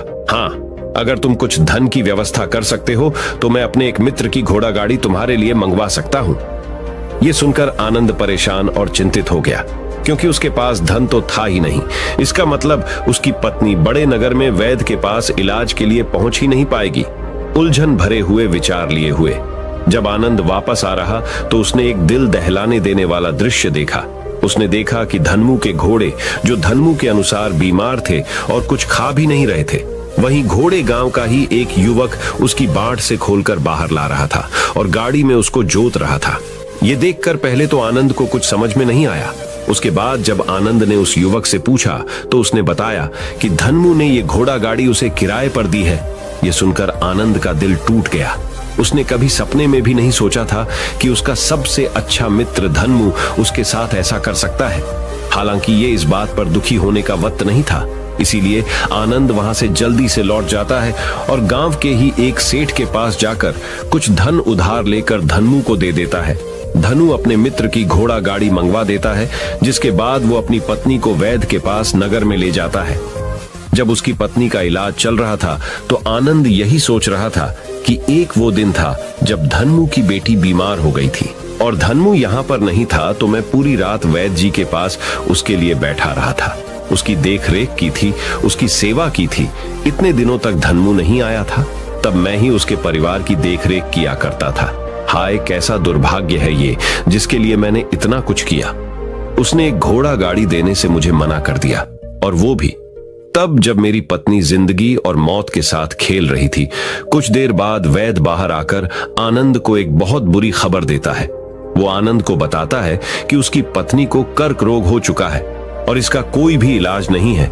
उसके पास कुछ समय ही शेष बचा है। यह सुनकर आनंद दुखी होकर वहीं जमीन पर बैठ गया। उसकी पूरी दुनिया उजड़ने वाली थी और उसे कोई रास्ता नजर नहीं आ रहा था। कुछ समय बाद उसकी पत्नी चल बसी और अब दोनों बच्चों की जिम्मेदारी उसके कंधों पर आ गई थी। लेकिन यहां पर आनंद के सारे सिद्धांत टूट चुके थे, उसके सारे भरम खत्म हो चुके थे। अब उसके दिमाग में एक ही बात थी कि अच्छा, कर्म करने से परमात्मा साथ नहीं देता, बल्कि जो बुरे लोग हैं वो लोग फलते फूलते हैं, और इस बात का मैं सबसे बड़ा गवाह हूं। ये विचार अक्सर उसके दिमाग में चलते रहते थे और इसी वजह से उसका मन धीरे धीरे संन्यस्त हो गया, देश दुनिया से दूर हट गया। और एक दिन ऐसा भी आया जब वो अपने बच्चों को अपने रिश्तेदारों के पास छोड़कर इस देश दुनिया को त्याग कर एक सन्यासी बनने के लिए घर से निकल पड़ा। उसने गांव में किसी को कुछ नहीं बताया। किसी को नहीं पता था कि आनंद अचानक कहां गायब हो गया। सन्यास की दीक्षा लेने के लिए वो एक बौद्ध भिक्षु के पास पहुंचता है। बौद्ध भिक्षु उस समय ध्यान में बैठे हुए थे। ध्यान से बाहर आने के बाद वो बड़े ध्यान से आनंद के चेहरे को देखते हैं और उससे सन्यासी बनने का कारण पूछते हैं। इस पर आनंद उन्हें अपनी पूरी आपबीती सुना देता है और कहता है कि हे महात्मा, इस दुनिया से मुझे कुछ भी हासिल नहीं हुआ। मेरा मन इस दुनिया से विरक्त हो चुका है। जब अपने दोस्तों ने ही मेरा साथ नहीं दिया तो इस दुनिया में रहने का क्या मतलब, और इसी वजह से मैं सन्यासी बनना चाहता हूं। यह सुनने के बाद बौद्ध भिक्षु ने उपदेश देना शुरू किया। उन्होंने कहा कि याद रखना बेटा, जीवन से विरक्त होकर सन्यासी बनना तुम्हें परम सुख तक कभी नहीं पहुंचा सकता, परमानंद तक कभी नहीं पहुंचा सकता। तुम दुनिया से आपने मन पर एक बोझ लेकर विरक्त हुए हो। तुम दुनिया से परमात्मा की खोज करने के लिए विरक्त नहीं हुए हो। इस भ्रम में कभी मत रहना। तुम संसार से विरक्त हुए हो क्योंकि संसार ने तुम्हें धोखा दिया, ऐसा तुम्हें लगता है। इसीलिए तुम परमात्मा पे कभी विश्वास नहीं कर पाओगे और ना ही उन पर अपनी पूर्ण आस्था बना पाओगे। इसीलिए सन्यासी होने का भी तुम पूरा लाभ कभी नहीं उठा पाओगे। सन्यासी होने का लाभ तब मिलता है जब हमारी प्रभु में, परमेश्वर में, परमात्मा में पूर्ण आस्था बन जाती है। मैं तुमसे पूछता हूं, या तुम्हारी आस्था परमात्मा में है? यह सुनकर आनंद कहता है कि हे महात्मा, मैं तो दुनिया देखकर आया हूं कि जो बुरे कर्म करता है वो फलता फूलता है, और जो अच्छा काम करता है उसे कुछ भी नहीं देता। परमात्मा उसे दुखी दुख देता है। इसीलिए मैं परमात्मा पर अपनी पूर्ण आस्था कैसे बना सकता हूं? यह सुनकर उस बौद्ध भिक्षु ने कहा कि यही तो मैं तुम्हें समझाना चाहता हूं कि तुम पूरी ऊर्जा अपनी सन्यासी जीवन में लगाओ और उसके बाद भी तुम्हें फल प्राप्त ना हो तो तुम्हें कैसा लगेगा। इसीलिए किसी की भी मदद करने के लिए मैं 5 सिद्धांत तुम्हें बताता हूं। ये 5 सिद्धांत समझकर संसार में वापस लौट जाओ और संसार में एक ग्रस्त जीवन जियो। उसके बाद ही सन्यासी जीवन का उदय होता है। जब हम अपने ग्रस्त जीवन को पूर्ण रूप से समझ लेते हैं और अपनी जिम्मेदारियों का निर्वाह कर देते हैं। ये कहकर बौद्ध भिक्षु ने कहना शुरू किया कि जब भी तुम किसी की सहायता करते हो, किसी की मदद करते हो, तो उसमें सबसे पहली बात, सबसे पहला सिद्धांत जो ध्यान में रखने का होता है वो होता है कि किसी की मदद करते वक्त, किसी की सहायता करते वक्त कभी भी उससे उम्मीद मत रखना। ये मत सोचना कि आज मैंने इसकी सहायता कर दी, मदद कर दी, तो कल बदले में ये भी मेरी सहायता करेगा, मेरी मदद करेगा। अगर तुम ऐसा सोचोगे तो तुम्हें जीवन में दुखों का सामना करना ही पड़ेगा, क्योंकि एक नहीं तो दूसरा, या दूसरा नहीं तो तीसरा, कोई ना कोई तुम्हारी उम्मीद जरूर तोड़ेगा। और वास्तविकता में वो मदद या वो सहायता नहीं होती, वो हमारे लालच का ही एक रूप होता है। हम उसकी सहायता या मदद निर्भर तरीके से नहीं कर रहे हैं। हमारे मन में लालच का भाव है, हमारे मन में बदले का भाव है। हम ये सोचकर मदद करते हैं कि इसकी मदद कर देता हूं तो कल ये मेरा भी मदद करेगा, और यही लालच हमें अक्सर उन लोगों की मदद करने पर विवश करता है जो किसी ना किसी रूप में धनवान होते हैं, क्योंकि हमें लगता है कि कल ये आदमी धन के द्वारा मेरी मदद कर सकता है। और इसीलिए जिस इंसान को वास्तविकता में मदद की आवश्यकता है, हो सकता है वो गरीब हो, लेकिन हमारा मन अपने लालच के वशीभूत होकर उसकी मदद कभी नहीं करेगा। इसीलिए किसी की मदद और किसी की सहायता करने के अपने विचार को विस्तार दो। केवल एक प्रकार के वर्ग के लिए अपनी सहायता या अपनी मदद पेश मत करना, उन सब के लिए समान होनी चाहिए। जरा सोचो, एक तरफ तुम्हारा मित्र हो जिसके पास धन है, संपदा है, और दूसरी तरफ कोई गरीब औरत हो जो भूखी बैठी हुई है। तुम्हारा दोस्त तुमसे कहता है कि यार आज तो खाने के लिए अच्छे अच्छे पकवान मंगवा लो बाजार से, और दूसरी तरफ वो औरत तुमसे 2 सूखी रोटी मांग रही है, तो तुम किसकी मदद करोगे? कौन मदद का हकदार सबसे पहले है? सबसे पहले हमारा कर्तव्य बनता है कि उस औरत की भूख मिटाए, लेकिन अक्सर इंसान ऐसे नहीं सोचता। वो अपने दोस्त को तो खिला देगा, उसको तो बाजार से बहुत महंगी वस्तु मंगा के दे देगा, लेकिन किसी गरीब को उसकी भूख मिटाने के लिए पैसा या धन नहीं देगा। दूसरी बात जो ख्याल में रखने की है वो ये कि सहायता करते वक्त हमारा लालच कभी भी उसके साथ नहीं जुड़ना चाहिए। अक्सर हम जब किसी की मदद करते हैं तो हमारा लालच और हमारा स्वार्थ उसके साथ जुड़ा होता है, और हम अपनी भविष्य की योजना तैयार करके उस आदमी की मदद करते हैं। हम ये सोचते हैं कि अगर मैं इसका ये काम करेगा तो भविष्य में ये आदमी मेरा वो काम पूरा कर देगा, और वो सहायता, वो मदद बिल्कुल भी परमात्मा के द्वार को नहीं खटखटाती, क्योंकि वो लालच है। आप अपने आप को धोखा देने के लिए अपने लालच को एक सहायता, एक मदद का रूप दे रहे हैं। तीसरी बात जो ख्याल रखने की है वो ये कि अपने सामर्थ्य के हिसाब से दूसरे की मदद करो। कभी भी एक ग्रस्त आदमी को किसी की इतनी सहायता नहीं करनी चाहिए जिससे कि उसका परिवार और उसके बच्चे कष्ट में जीवन बिताएं। सबसे पहला फर्ज हमारा होता है अपने परिवार को सुखी रखना, उनकी जरूरतें पूरी करना, और उसके बाद दूसरों की मदद करना आता है।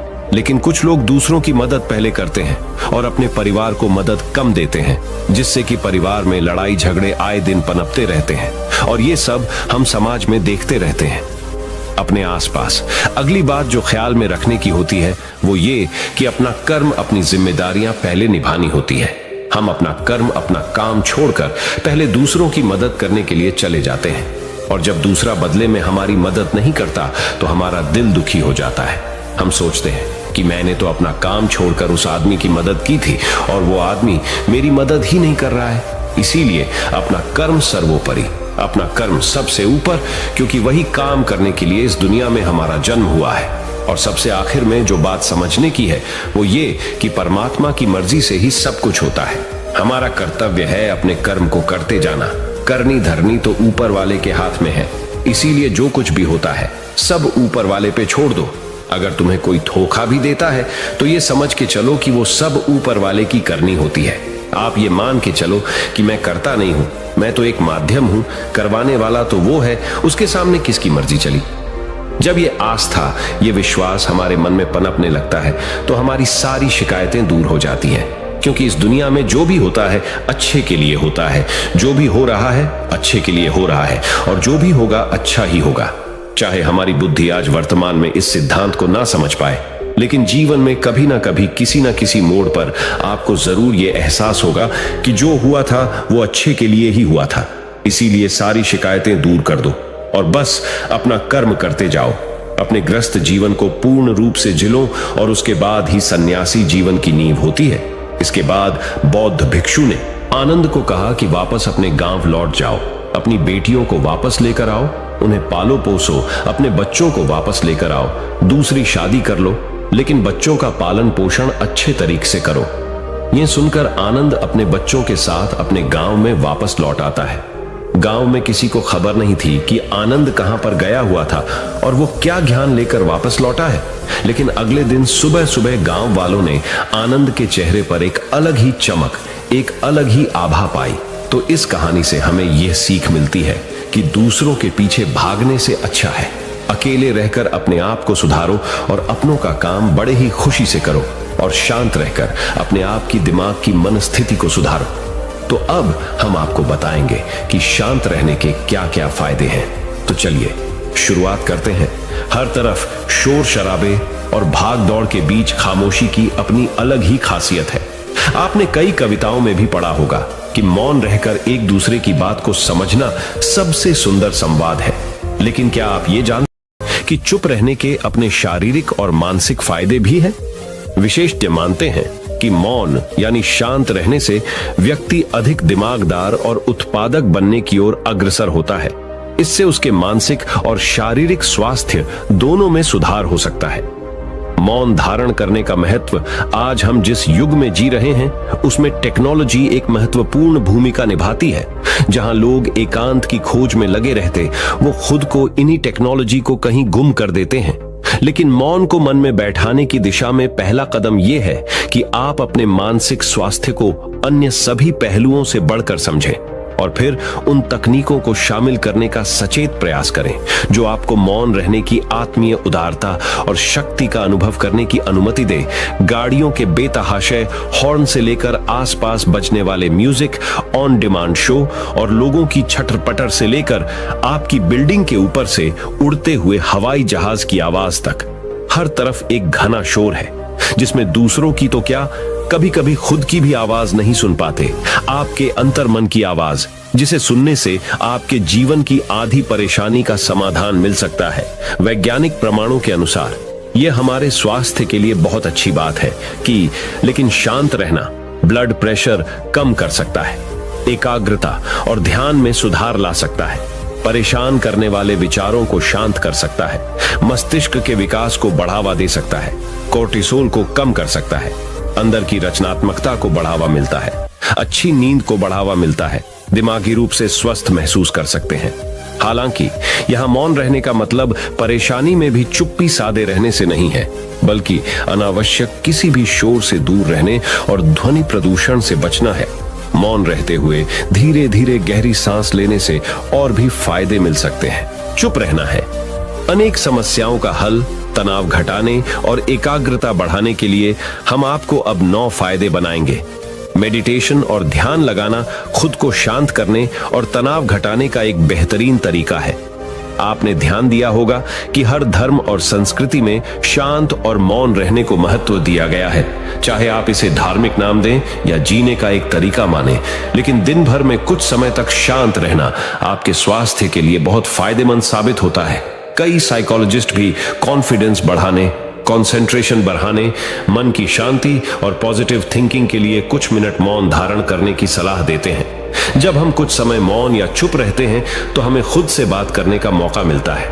हम चिंतन मनन करते हैं जिससे हमारा मन शांत होता है, दिमाग रिलैक्स रहता है और हमारा दिमाग नई ऊर्जा और विचारों से भरता है। चलिए आपको बताते हैं चुप या मौन रहने के 9 फायदे। पहला फायदा, दिमाग बेहतर काम करता है। एक रिसर्च के मुताबिक अगर हम दिन भर में कुछ मिनट शांत रहते हैं तो हमारा दिमाग रिचार्ज होता है और बेहतर काम करता है। इसके लिए दिन भर में सिर्फ 3 मिनट चुप रहने से शुरुआत करें। ऐसा करने से आप देखेंगे कि आपका दिमाग ठंडा तो रहता ही है, आपके व्यक्तिगत रिश्तों में भी सुधार होता है। दूसरा फायदा, तनाव वाले हार्मोन नियंत्रित होते हैं। आज के दौर में हर तरफ शोर ही शोर है, इसकी वजह से दिमाग में तनाव पैदा होना लाजमी है। ऐसे में अगर आप हर रोज कुछ देर मौन रहने की प्रैक्टिस करते हैं तो इससे आपके तनाव पैदा करने वाले हार्मोन के लेवल में कमी आती है। इससे आपका दिमाग शांत होता है, गुस्सा नियंत्रित रहता है और तनाव बढ़ाने वाले हार्मोन्स का लेवल घटता है। तीसरा फायदा, ब्रेन सेल्स बनती है। अक्सर तनाव, स्ट्रेस, एंजाइटी और लगातार बोलते रहने और शोर शराबे के चलते हमारे दिमाग की कोशिकाएं मरने लगती हैं। ऐसे में कुछ देर मौन रहने से हमारे दिमाग की सेल्स दोबारा बनती है और उनका पुनः निर्माण हमारे दिमाग की शक्ति बढ़ाता है। इससे हमारी एकाग्रता बढ़ती है और दिमाग तेज होता है। चौथा फायदा, क्रिएटिविटी बढ़ती है। जब हम दिन भर की उलझनों में उलझे रहते हैं, इस वजह से हम शांत होकर सोचने समझने की क्षमता खोने लगते हैं। इस वजह से हमारी क्रिएटिविटी खत्म होने लगती है। जब हम कुछ देर मौन रहते हैं तो हमारे दिमाग की नई नई क्रिएटिविटी उभर कर सामने आती है। हमें सोचने समझने और सुनने की क्षमता बढ़ती है और हम कुछ नया कर पाते हैं। पांचवा फायदा, परिस्थितियों का सामना बेहतर ढंग से करते हैं। एक रिसर्च में पाया गया है कि जो लोग मौन रहने की आदत डालते हैं वो मुश्किल और तनावपूर्ण परिस्थितियों से बेहतर ढंग से निकल पाने में सक्षम होते हैं। इसकी वजह यह है कि मुश्किल परिस्थिति में वो अपना आपा नहीं खोते और लॉजिक के साथ सोचने की काबिलियत रखते हैं। इस कारण वो परिस्थितियों का बेहतर सामना कर पाते हैं। छठा फायदा दिमाग के लिए है ये एक्सरसाइज। हमारे शरीर का सबसे जटिल हिस्सा दिमाग होता है। ये पूरे शरीर को चलाता है और ये हमारे सभी इमोशंस को कंट्रोल करता है। ऐसे में जरूरी है कि हम अपने दिमाग को भी व्यायाम करवाएं। जिस तरह शरीर को मजबूत बनाने के लिए शारीरिक व्यायाम जरूरी है, उसी तरह दिमाग को मजबूत बनाने के लिए उनकी ताकत बढ़ाना जरूरी है। मौन रहना दिमाग के लिए एक व्यायाम जैसा ही है और इससे दिमाग की मांसपेशियां तंदुरुस्त रहती हैं। 7वां फायदा पॉजिटिव विचारों का संचार। मौन रहना हमारे दिमाग को पॉजिटिव विचारों से भरता है। जब हम दिमाग को बाहरी शोर शराबे से दूर करते हुए कुछ समय खुद पर केंद्रित करते हैं तो हम अपने आसपास की अच्छाइयों को बेहतर ढंग से देख और समझ पाते हैं। इसके साथ ही हम अपने आसपास और खुद के भीतर की अच्छाइयों को अप्रिशिएट कर पाते हैं। इसीलिए कुछ समय मौन रहते हुए खुद को समझना, अपने भीतर झांकना और अपने बारे में समझना एक बेहतरीन प्रैक्टिस है। 8वां फायदा एक अच्छे श्रोता और समीक्षक। चुप रहना और कुछ समय तक खुद को स्थिर रखना आपको एक अच्छा श्रोता और समीक्षक बनाता है। ऐसा इसलिए क्योंकि जब आप चुप रहते हैं तो आप बोलने की बजाय अधिक से अधिक सुनते हैं और उसका विश्लेषण कर पाते हैं। इससे आप पूरे तर्क और वितर्कों को जानने के बाद सही फैसला ले पाते हैं। आप सभी पक्षों को सुनते, समझते और डिसीजन ले पाते हैं। चुप रहना आपके दिमाग को शांत करता है और आपको लॉजिकल समीक्षक बनाता है। 9वां फायदा कैसे रखें खुद को। कुछ मिनटों के लिए मौन रहने के लिए लोग बहुत तरीकों का सहारा लेते हैं। कुछ भगवान के नाम का जाप करते हैं, कुछ आपके कृत्यों का विश्लेषण करते, वहीं कुछ लोग माइंडफुलनेस प्रैक्टिस अपनाते हैं। चलिए आपको बताते हैं खुद से जोड़ते हुए मौन धारण करने के कुछ आसान तरीके। माइंडफुलनेस एक बेहतरीन मेडिटेशन प्रैक्टिस है जो आपको शांत रखने के साथ ही एंजाइटी और दिमाग को कंट्रोल करने का काम करती है। इसके लिए आप ये स्टेप्स अपना सकते हैं। पहला स्टेप, सबसे पहले आराम की अवस्था में बैठ जाएं और अपनी आंखों को रिलैक्स करते हुए मूंद लें।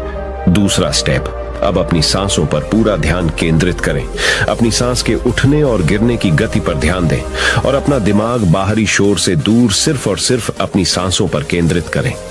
तीसरा स्टेप, अपनी सांसों पर ध्यान देना आपके पूरे शरीर को शांत करता है, दिमाग में रक्त संचार बढ़ाता है और तनाव दूर करने में मददगार होता है।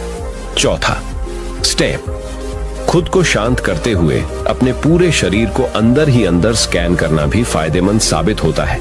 इससे आपको अपने शरीर के बारे में बेहतर समझ में आता है। इससे आपके दिमाग और शरीर के बीच में बेहतर संबंध स्थापित होता है। हम उम्मीद करते हैं कि ये जानकारी आपके काम आएगी। तो चलिए जानते हैं हमारे शब्दों में कितनी ताकत होती है एक कहानी के माध्यम से।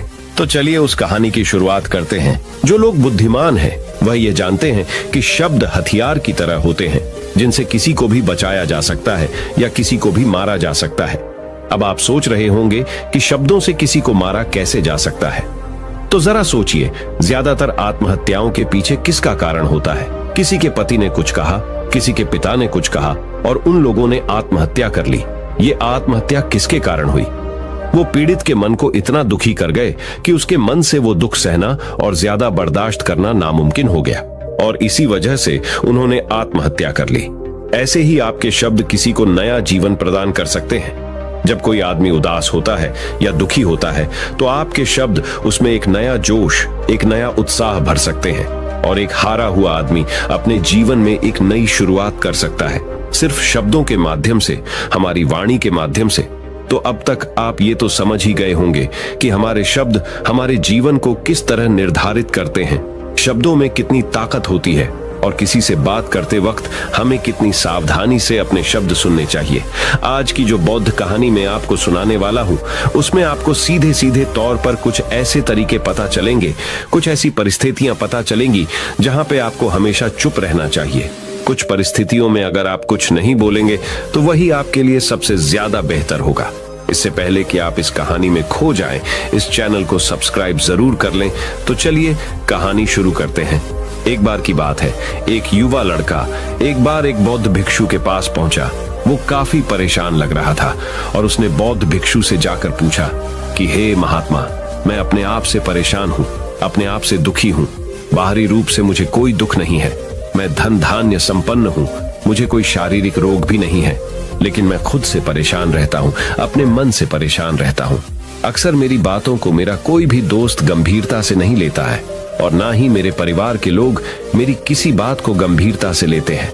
मैं जो कुछ भी सलाह देता हूँ या तो वह उसे मजाक में उड़ा देते हैं या फिर उसे गंभीरता से लेते ही नहीं है। मेरी बातों को कोई गंभीरता से क्यों नहीं लेता है? क्यों मेरी बातों पर कोई अमल नहीं करता? क्यों मेरी बातों में कोई रुचि नहीं दिखाता? क्या कारण है? कृपया मुझे बताने का कष्ट करें और मेरे मन के इस दुख को दूर करें। यह सुनकर बौद्ध भिक्षु ने कहा कि आज सुबह मैं चालित ध्यान करके वापस आ रहा था। रास्ते में कुछ कौवे कांव कांव कर रहे थे और वहीं पर जब मैं चलता हुआ कुछ दूर आया तो मुझे एक मोर की मधुर आवाज सुनाई दी। ये सुनकर अचानक मेरे मन में ख्याल आया कि कौवे कितना कांव कांव करते हैं, कितना बोलते रहते हैं, लेकिन कोई भी प्राणी कौवे की आवाज को पसंद नहीं करता। मोर हमेशा सही परिस्थिति के हिसाब से बोलता है।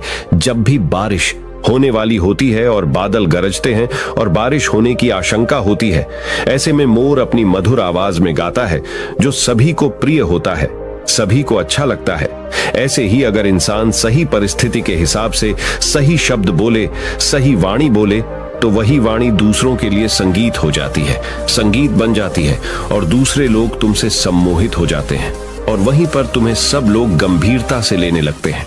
और दूसरी तरफ अगर तुम यूं ही बेफिजूल ऐसे ही बोलते रहते हो, बिना किसी बात के बोले चले जाते हो, तो फिर तुम्हें कोई गंभीरता से नहीं लेता। तुम उस कौवे की भांति हो जाते हो जिसकी वाणी कोई पसंद नहीं करता और बाद में तुम्हें दुख होता है कि तुम्हें कोई गंभीरता से क्यों नहीं लेता। इसीलिए अपने शब्दों को बेहद बुद्धिमानी के साथ इस्तेमाल करना सीखो। अगर तुम नहीं सीखोगे तो समाज में तुम्हें कोई सम्मान या कोई गंभीरता से नहीं लेगा। यह सुनकर वो युवा लड़का बोला कि हे महात्मा, मैं जानता हूं कि मैं ज्यादा बोलने की बीमारी से ग्रस्त हूं, मुझे इतना नहीं बोलना चाहिए, लेकिन मैं अपने आप पे काबू नहीं रख पाता और ना ही मैं इतना बुद्धिमान हूं कि मैं अपने शब्दों को नाप तोल कर बोल सकूं। मैं तो किसी से बात करते वक्त इतना सोचता भी नहीं कि मुझे अपने शब्द किस तरह इस्तेमाल करने हैं। कृपया करके कुछ ऐसी परिस्थितियां बता दीजिए जहां पर मुझे कम बोलना है या फिर बोलना ही नहीं है, हमेशा चुप रहना है। अगर आप मेरा ऐसे मार्गदर्शन कर सकते हैं तो मेरा जीवन आसान हो जाएगा और मुझे ज्यादा दिमाग या अपनी बुद्धि लगाने की भी जरूरत नहीं पड़ेगी। यह सुनकर बौद्ध भिक्षु ने मुस्कुराते हुए कहा कि बेटा, वैसे तो इंसान को हर परिस्थिति में सोच समझकर ही बोलना चाहिए, लेकिन अगर वो हमेशा होश में नहीं रह पाता है, ध्यान में नहीं रह पाता है, तो मैं तुम्हारे दैनिक जीवन की कुछ ऐसी परिस्थितियां बता रहा हूं जहां पर तुम्हें हमेशा चुप रहना है। अगर तुम ऐसी जगहों पर कुछ बोलोगे तो जहां तुम्हारा अपमान ही होगा या फिर तुम्हें कोई गंभीरता से नहीं लेगा। सबसे पहली जगह है, या यूं कहे ऐसी परिस्थिति जहां पर इंसान को हमेशा चुप रहना चाहिए, वो है जब किसी ऐसे विषय के बारे में बातचीत हो रही हो जिसके बारे में आपको कोई जानकारी ही नहीं है। तो ऐसी परिस्थिति में व्यर्थ में बीच में टांग अड़ाना, अपना ज्ञान देना, व्यर्थ का ज्ञान, आपको कुछ पता नहीं है लेकिन फिर भी आप अपना ज्ञान देने के लिए उत्सुक हैं, तो ऐसी जगह पर आपका अपमान ही होगा। जरा तुम खुद सोचो, जब कोई बीमार आदमी अपनी बीमारी के बारे में चर्चा कर रहा हो और आपको उस बीमारी के बारे में कोई भी ज्ञान नहीं है, लेकिन फिर भी आप व्यर्थ में, बेकार में उसे ऐसी ऐसी औषधियों बता रहे हैं जिनका उसकी बीमारी से कोई तालमेल ही नहीं है, तो ऐसे में आप अपनी प्रतिष्ठा अपने हाथों से खो रहे होते हैं और आपको पता ही नहीं होता। ऐसी परिस्थिति में आदमी को हमेशा सुनना चाहिए। ध्यान से सुनना भी एक कला होती है। अगर आप सुनने का दिखावा करेंगे तो कहीं ना कहीं सामने वाले आदमी को ये एहसास हो जाता है कि ये मेरी बात पूरे ध्यान से नहीं सुन रहा है। इसीलिए जब आपको किसी विषय के बारे में पूरी तरह से जानकारी ना हो तो वहां पर केवल अपने कान लगाना ही ज्यादा महत्वपूर्ण होता है, ज्यादा जरूरी होता है। आप उस इंसान की बातें ध्यान से सुन सकते हैं और इसी बीच आप दोनों के बीच एक संबंध पैदा होगा और उस संबंध सच्चा होगा, क्योंकि आपने उसके बात को बड़े ही ध्यान से सुना है और इस बात का पता सामने वाले को भी होता है। तो हम बिना कुछ बोले, सिर्फ सुनने मात्र से किसी को अपना दोस्त बना लेते, अपना मित्र बना सकते हैं। इस बात को हमेशा ध्यान में रखना। दूसरी जगह जहां इंसान को हमेशा चुप रहना चाहिए वो है खाना खाते वक्त। खाना इंसान को हमेशा चुप रहकर खाना चाहिए, मौन रहकर खाना चाहिए। महात्मा बुद्ध और उनके भिक्षु हमेशा चुप रहकर भोजन करते हैं, शांत भाव से भोजन करते हैं, परिपूर्ण होकर भोजन करते हैं, पूरी तरह से करते हैं, एक एक टुकड़े का स्वाद लेकर भोजन करते हैं। और ऐसा भोजन जब आपके शरीर में पहुंचता है तो वो आपके अंग अंग तक ऊर्जा पहुंचाता है।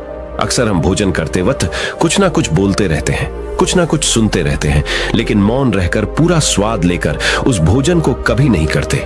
हम उस भोजन को करते वक्त आधे अधूरे ही रहते हैं और इसीलिए हमारा शरीर रोगों से ग्रस्त हो जाता है। जरा तुम खुद सोचो, बौद्ध भिक्षु हमेशा भिक्षा लेकर भोजन करता है, और भिक्षा भी कितनी बिल्कुल मामूली सी, और वो भी एक वक्त। तो एक वक्त भोजन करने के बाद भी वो इतने स्वस्थ रहते थे, इतने उत्साह, जोश और आनंद से भरे होते थे। और हम तो इतना खाना खाते हैं, इतने सारे भोजन की सामग्री हमारे लिए उपलब्ध होती है, लेकिन हमारे शरीर में कोई ऊर्जा नहीं होती। इसका सबसे बड़ा कारण होता है कि हम अपना भोजन होश में नहीं करते हैं, परिपूर्ण होकर नहीं करते हैं, मौन रहकर नहीं करते हैं। इसीलिए अपना भोजन हमेशा मौन रहकर ही करो।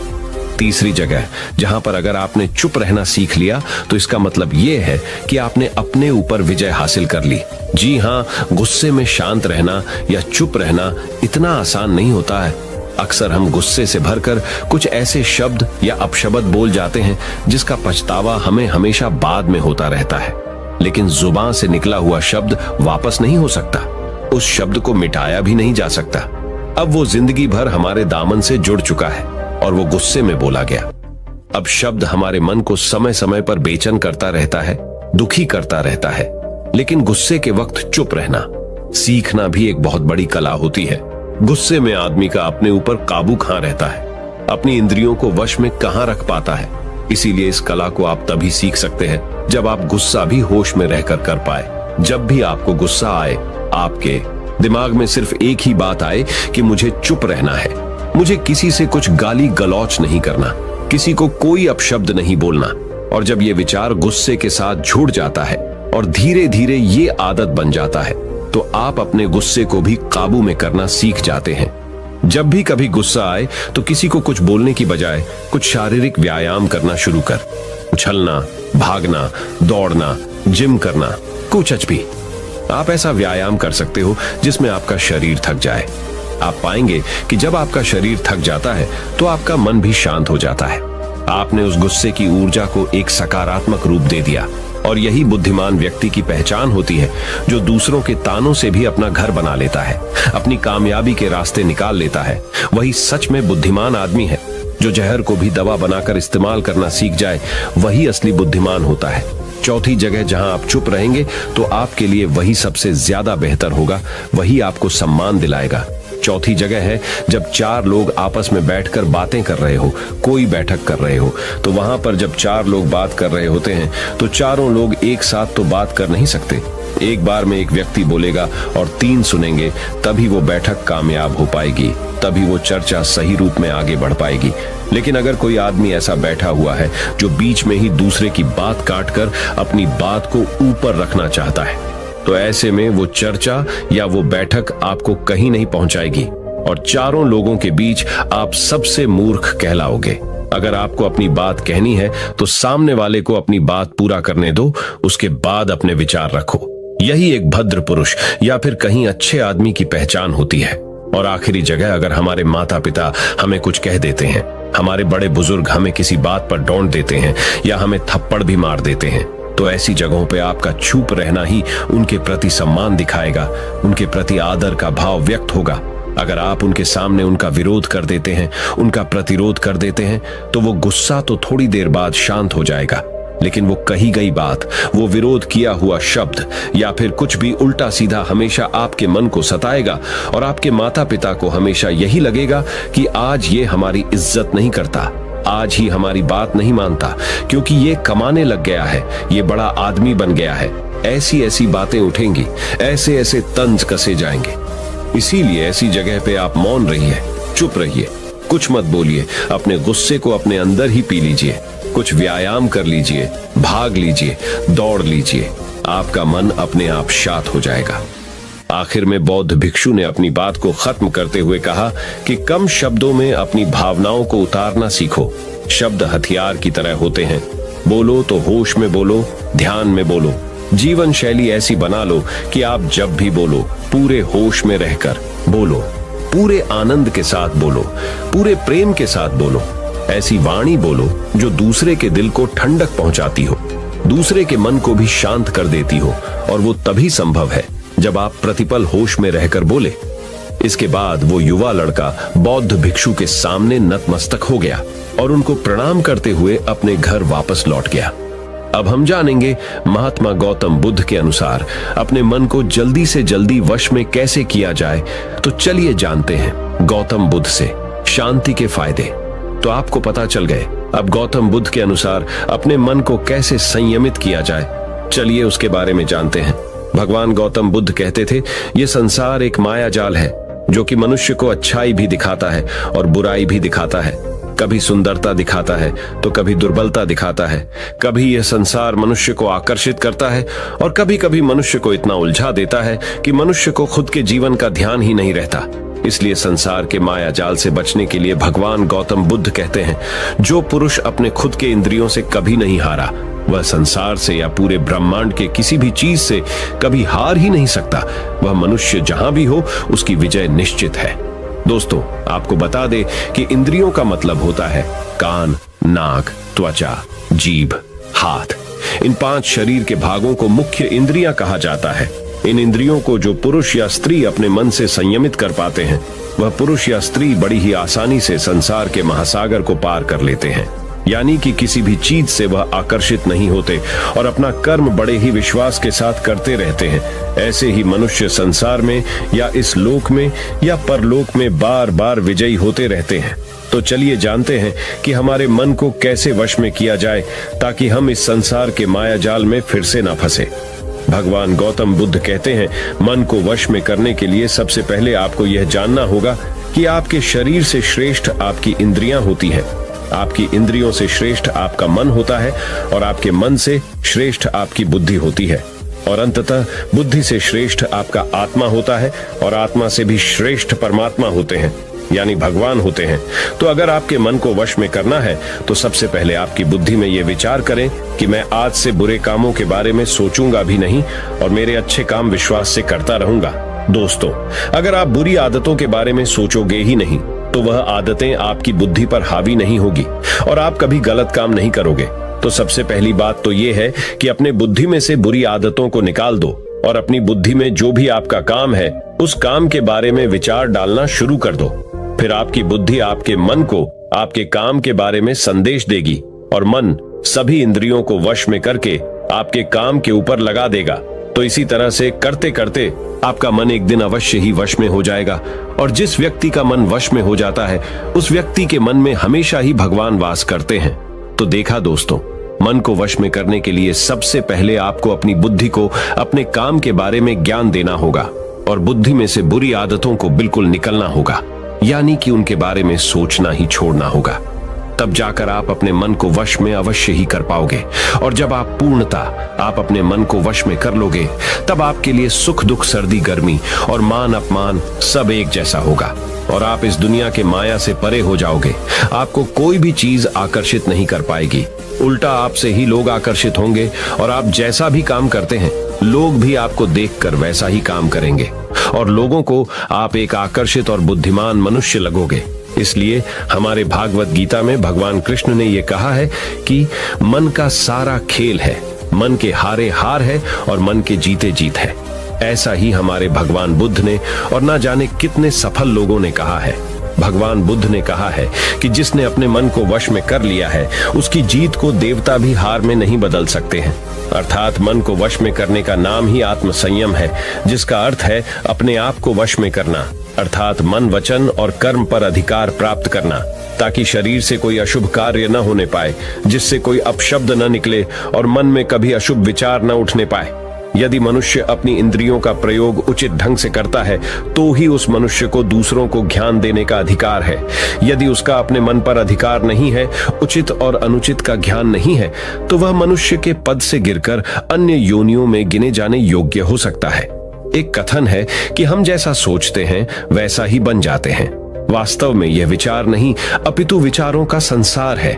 हमारी सोच और विचारों का प्रभाव हमारे मन पर गहरा असर छोड़ देता है। मनुष्य के मन में विचार ही बार बार उभर कर आते हैं जो मनुष्य को दिशा देने का काम करते हैं। विचार ही मस्तिष्क को गति प्रदान करते हैं और गलत विचार क्रोध की ओर जाने को विवश करते हैं। यह हमारी भूल है कि हम सोचते हैं कि वचनों की कोई शक्ति नहीं है। संसार में जो भी हुआ, जो भी हो रहा है और जो भी होगा, सब हमारे कर्म के प्रभाव से हुआ है। और जो हो सकता है और आगे जो होगा, वह कर्म की शक्ति से होता है, वह विचारों की शक्ति होती है। यदि हमारे अंदर आत्म संयम नहीं है तो आत्मिकता का धन हमारे हाथ नहीं आ सकता है। हम इंद्रियों के जाल में फंसकर पहले तो निर्मल होंगे, फिर अपमानित होते हुए पहले अपना अनिष्ट करेंगे और फिर किसी और का करेंगे। यह सच है कि जो लोग दूसरों के लिए सोचते हैं, उनका मन विश्वासपूर्ण विचारों का स्रोत है। इसलिए यदि बुराई से बचना हो तो अपनी दिशा को भलाई की ओर मोड़ देना चाहिए। वास्तव में यदि आप जीतना ही चाहते हैं तो सबसे पहले आत्म संयम की आदत डाल लें, क्योंकि संयम का अर्थ ही है अपनी बिखरी हुई शक्तियों को निश्चित दिशा देना। मान लीजिए जिस कार्य को नहीं करना है और जब उसे ही करने के लिए मन आकर्षित करता है तो आप उसे प्रयास पूर्वक रोकने के लिए मन बना लें। उसे ही आत्म संयम कहते हैं। संयम का अर्थ है जब हम आकर्षणों की ओर जाने के लिए हमारा मन सहज रूप से रुक जाए। गांधी जी ने कहा था कि अनुशासन और बलिदान के बिना मुक्ति की आशा नहीं की जा सकती है। लेकिन यह बात भी सच है कि लोग अक्सर गुस्से में विवेक शून्य होकर तुरंत अपने आत्म संयम को गुस्से में खो देते हैं। यह सच है कि समय बीतने के साथ लोगों के आत्म संयम में भारी कमी आई है। इसके गंभीर परिणाम सामने भी आए हैं। इसलिए आत्म संयम की उपयोगिता को किसी भी हाल में कम नहीं आंका जा सकता है। लेकिन यह भी सच है कि शुरुआत में आत्म संयम का मार्ग थोड़ा कठिन लगता है। अर्थात मन को वश में करने का नाम ही आत्म संयम है। मनुष्य को मिली हुई शक्तियों को निश्चित दिशा देना संयम कहलाता है।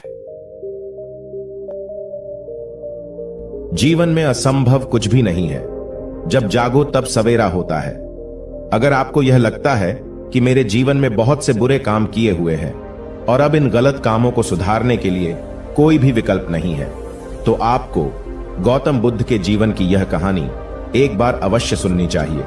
तो चलिए कहानी को शुरू करते हैं। एक दिन एक किसान बुद्ध के पास आया और बोला, महाराज, मैं एक साधारण किसान हूं।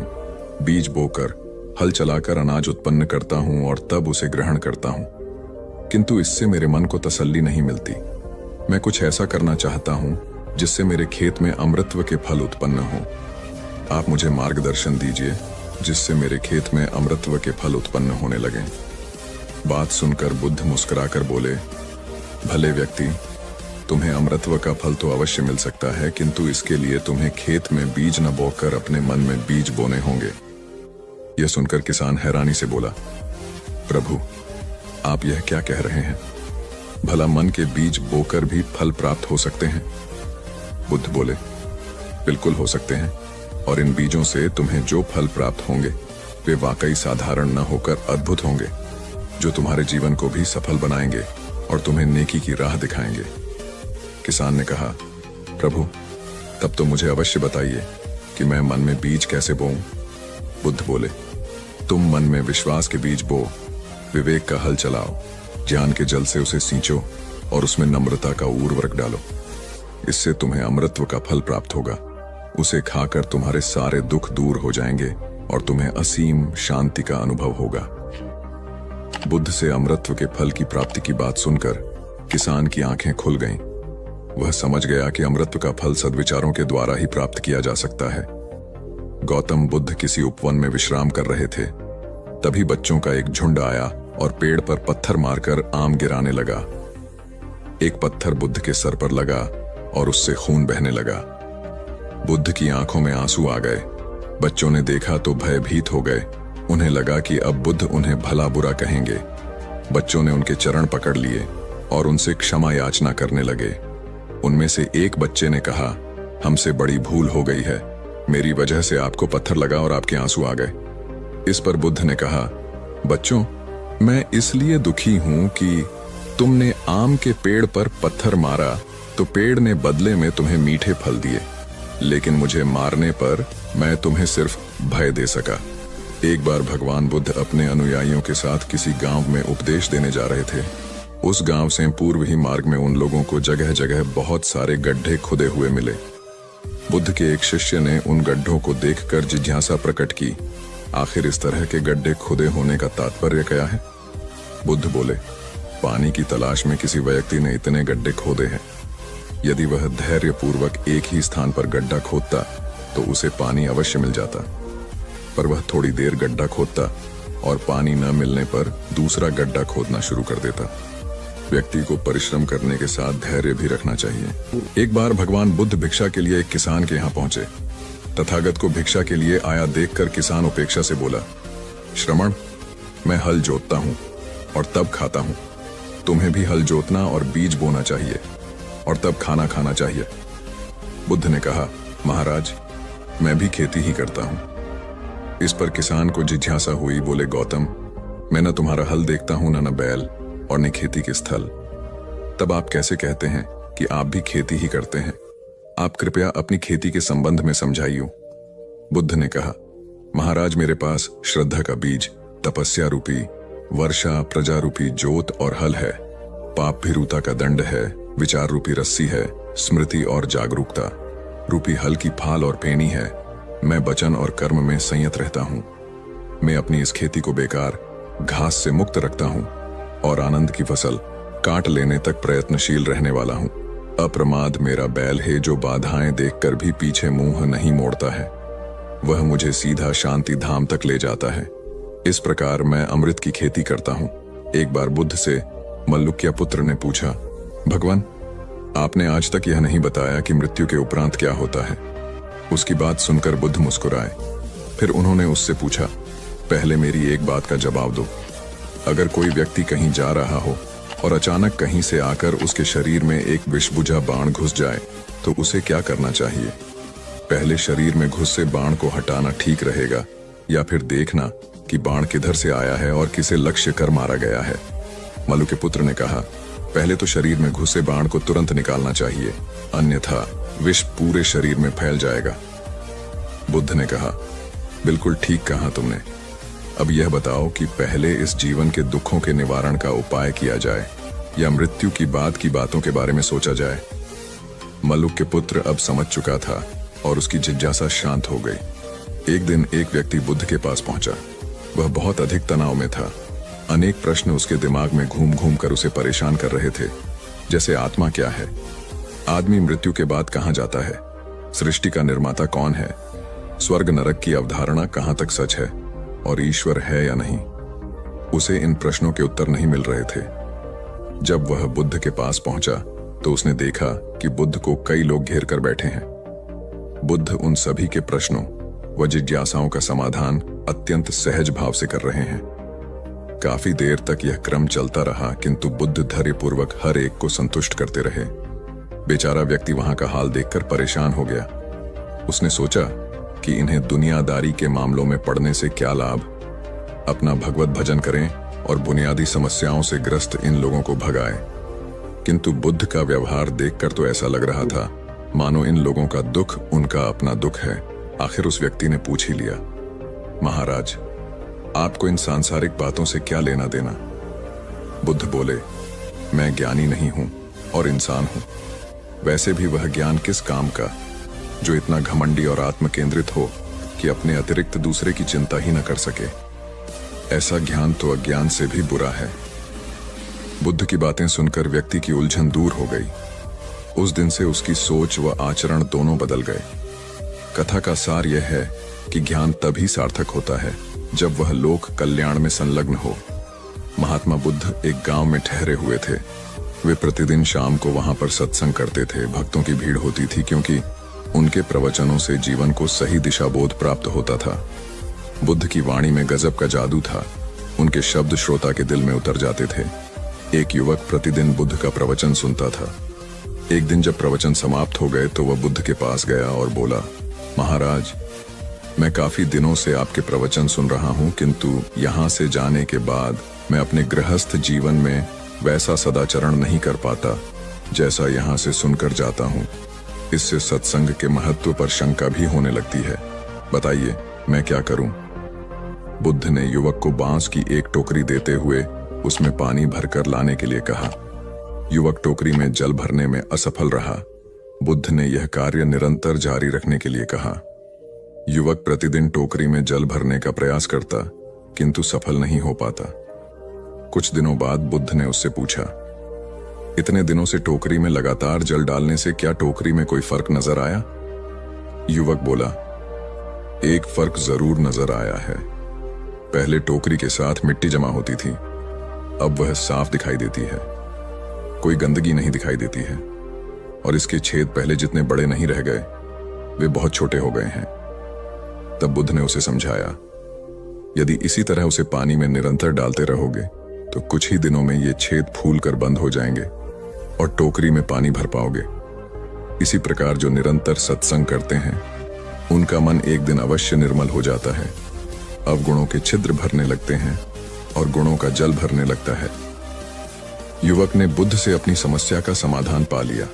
निरंतर सत्संग से दुर्जन भी सज्जन हो जाते हैं, क्योंकि महापुरुषों की पवित्र वाणी उनके मानसिक विकारों को दूर कर उनमें इनका एक नाम अम्बपाली या अम्बपालिका भी है।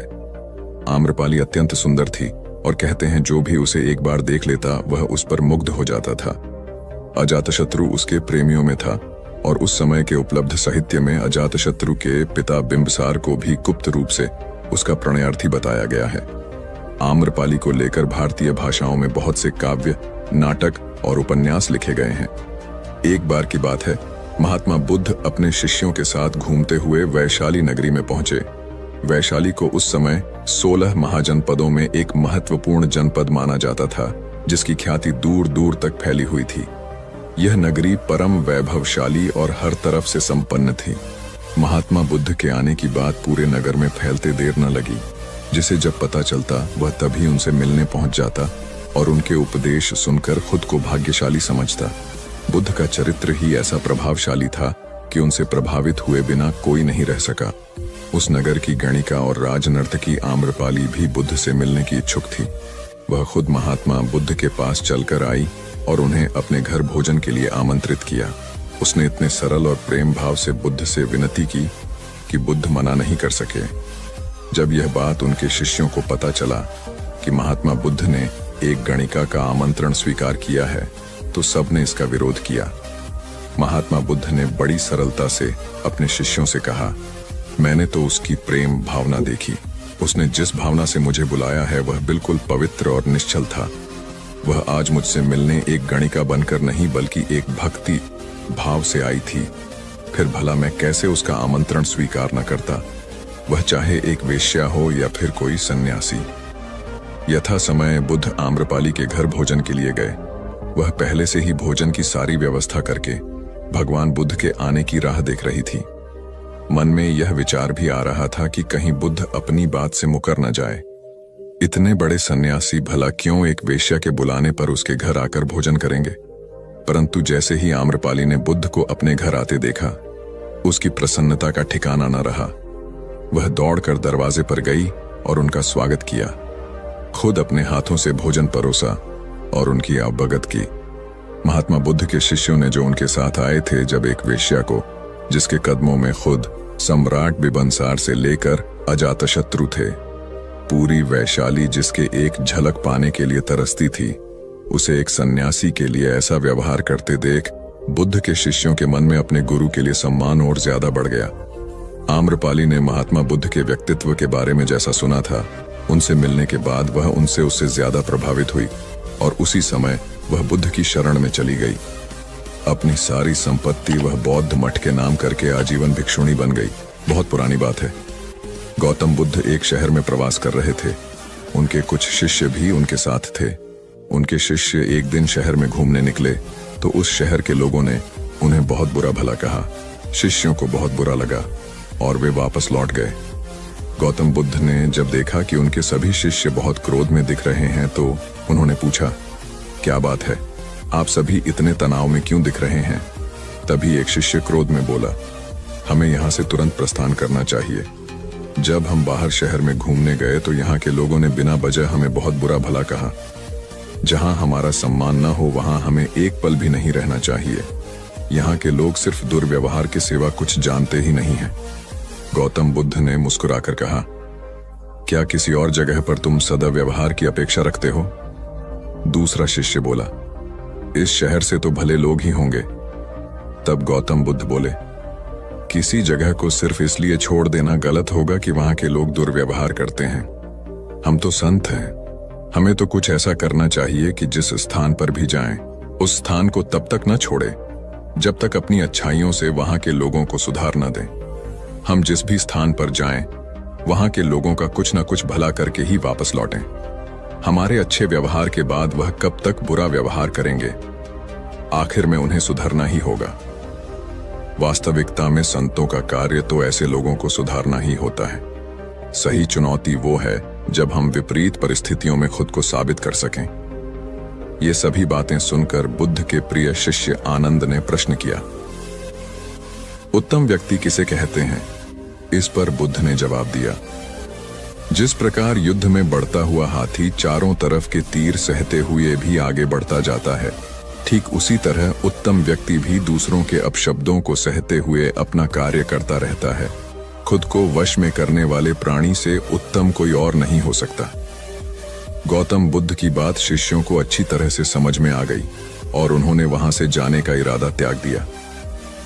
एक बार गौतम बुद्ध से अभय राजकुमार ने प्रश्न किया कि क्या श्रमण गौतम कभी कठोर वचन कहते हैं?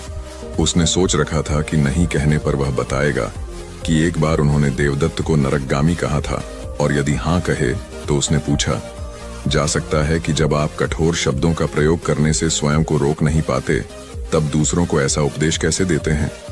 बुद्ध ने अभय के प्रश्न का आशय जान लिया। उन्होंने कहा, इसका उत्तर न तो हाँ में दिया जा सकता है और न नहीं में। अभय की गोद में उस समय एक छोटा बालक था। उसकी ओर इशारा करते हुए बुद्ध ने पूछा, राजकुमार, यदि दाई के अनजाने में यह बालक अपने मुख में कांट का टुकड़ा डाल ले, तब तुम क्या करोगे? मैं उसे निकालने का प्रयास करूंगा। यदि वह आसानी से ना निकल सकता हो तो बाएं हाथ से उसका सिर पकड़कर दाहिने हाथ की उंगली को टेढ़ा करके उसे निकालूंगा। यदि खून निकलने लगे तो भी मेरा यही प्रयास रहेगा कि वह कांट का टुकड़ा किसी न किसी तरह बाहर निकल आए। ऐसा क्यों? इसलिए कि भंते, इसके प्रति मेरे मन में अनुकंपा है। राजकुमार, ठीक इसी तरह तथागत जिस वचन के बारे में जानते हैं कि यह मिथ्या या अनर्थकारी है और उससे दूसरों के हृदय को ठेस पहुंचती है, तब उसका वे कभी उच्चारण नहीं करते। पर इसी तरह जो वचन उन्हें सत्य और हितकारी प्रतीत होते हैं तथा दूसरों को प्रिय लगते हैं, उनका वे सदैव उच्चारण करते हैं। इसका कारण यही है कि तथागत के मन में सभी प्राणियों के प्रति अनुकंपा है। एक बार वैशाली के बाहर जाते धम्म प्रचार के लिए जाते हुए गौतम बुद्ध ने देखा कि कुछ सैनिक तेजी से भागती हुई एक लड़की का पीछा कर रहे हैं। वह डरी हुई लड़की एक कुएं के पास जाकर खड़ी हो गई। वह हाँफ रही थी और प्यासी भी थी। बुद्ध ने उस बालिका को अपने पास बुलाया और कहा कि वह उनके लिए कुएं से पानी निकाले, स्वयं भी पिए और उन्हें भी पिलाए। इतनी देर में सैनिक भी वहां पहुंच गए। बुद्ध ने उन सैनिकों को हाथ के संकेत से रुकने को कहा।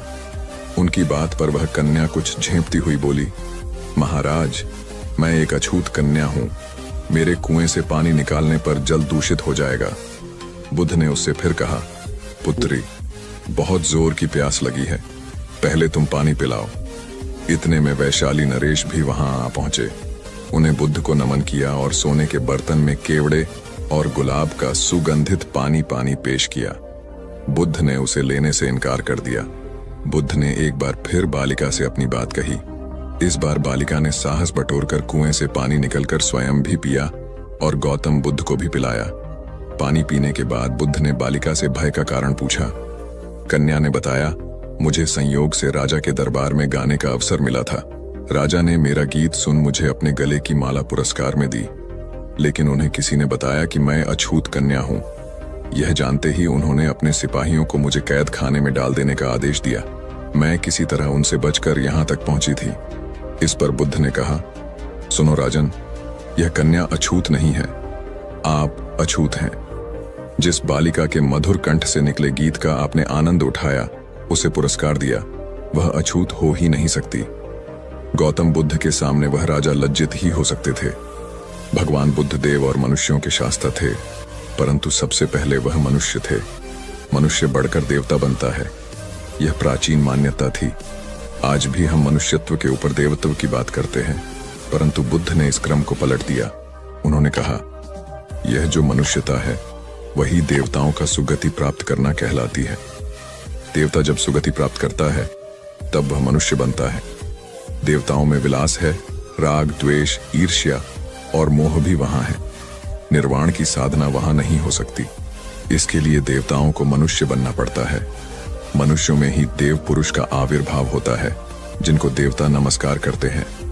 मानवता धर्म का उपदेश देने वाले बुद्ध स्वयं मानवता के जीते जागते रूप थे। यहाँ उनके जीवन से संबंधित कुछ प्रसंग दिए जाते हैं, जिनसे उनके व्यक्तित्व में बैठी हुई गहरी मानवता का दर्शन होता है। भगवान का परिनिर्वाण होने वाला है।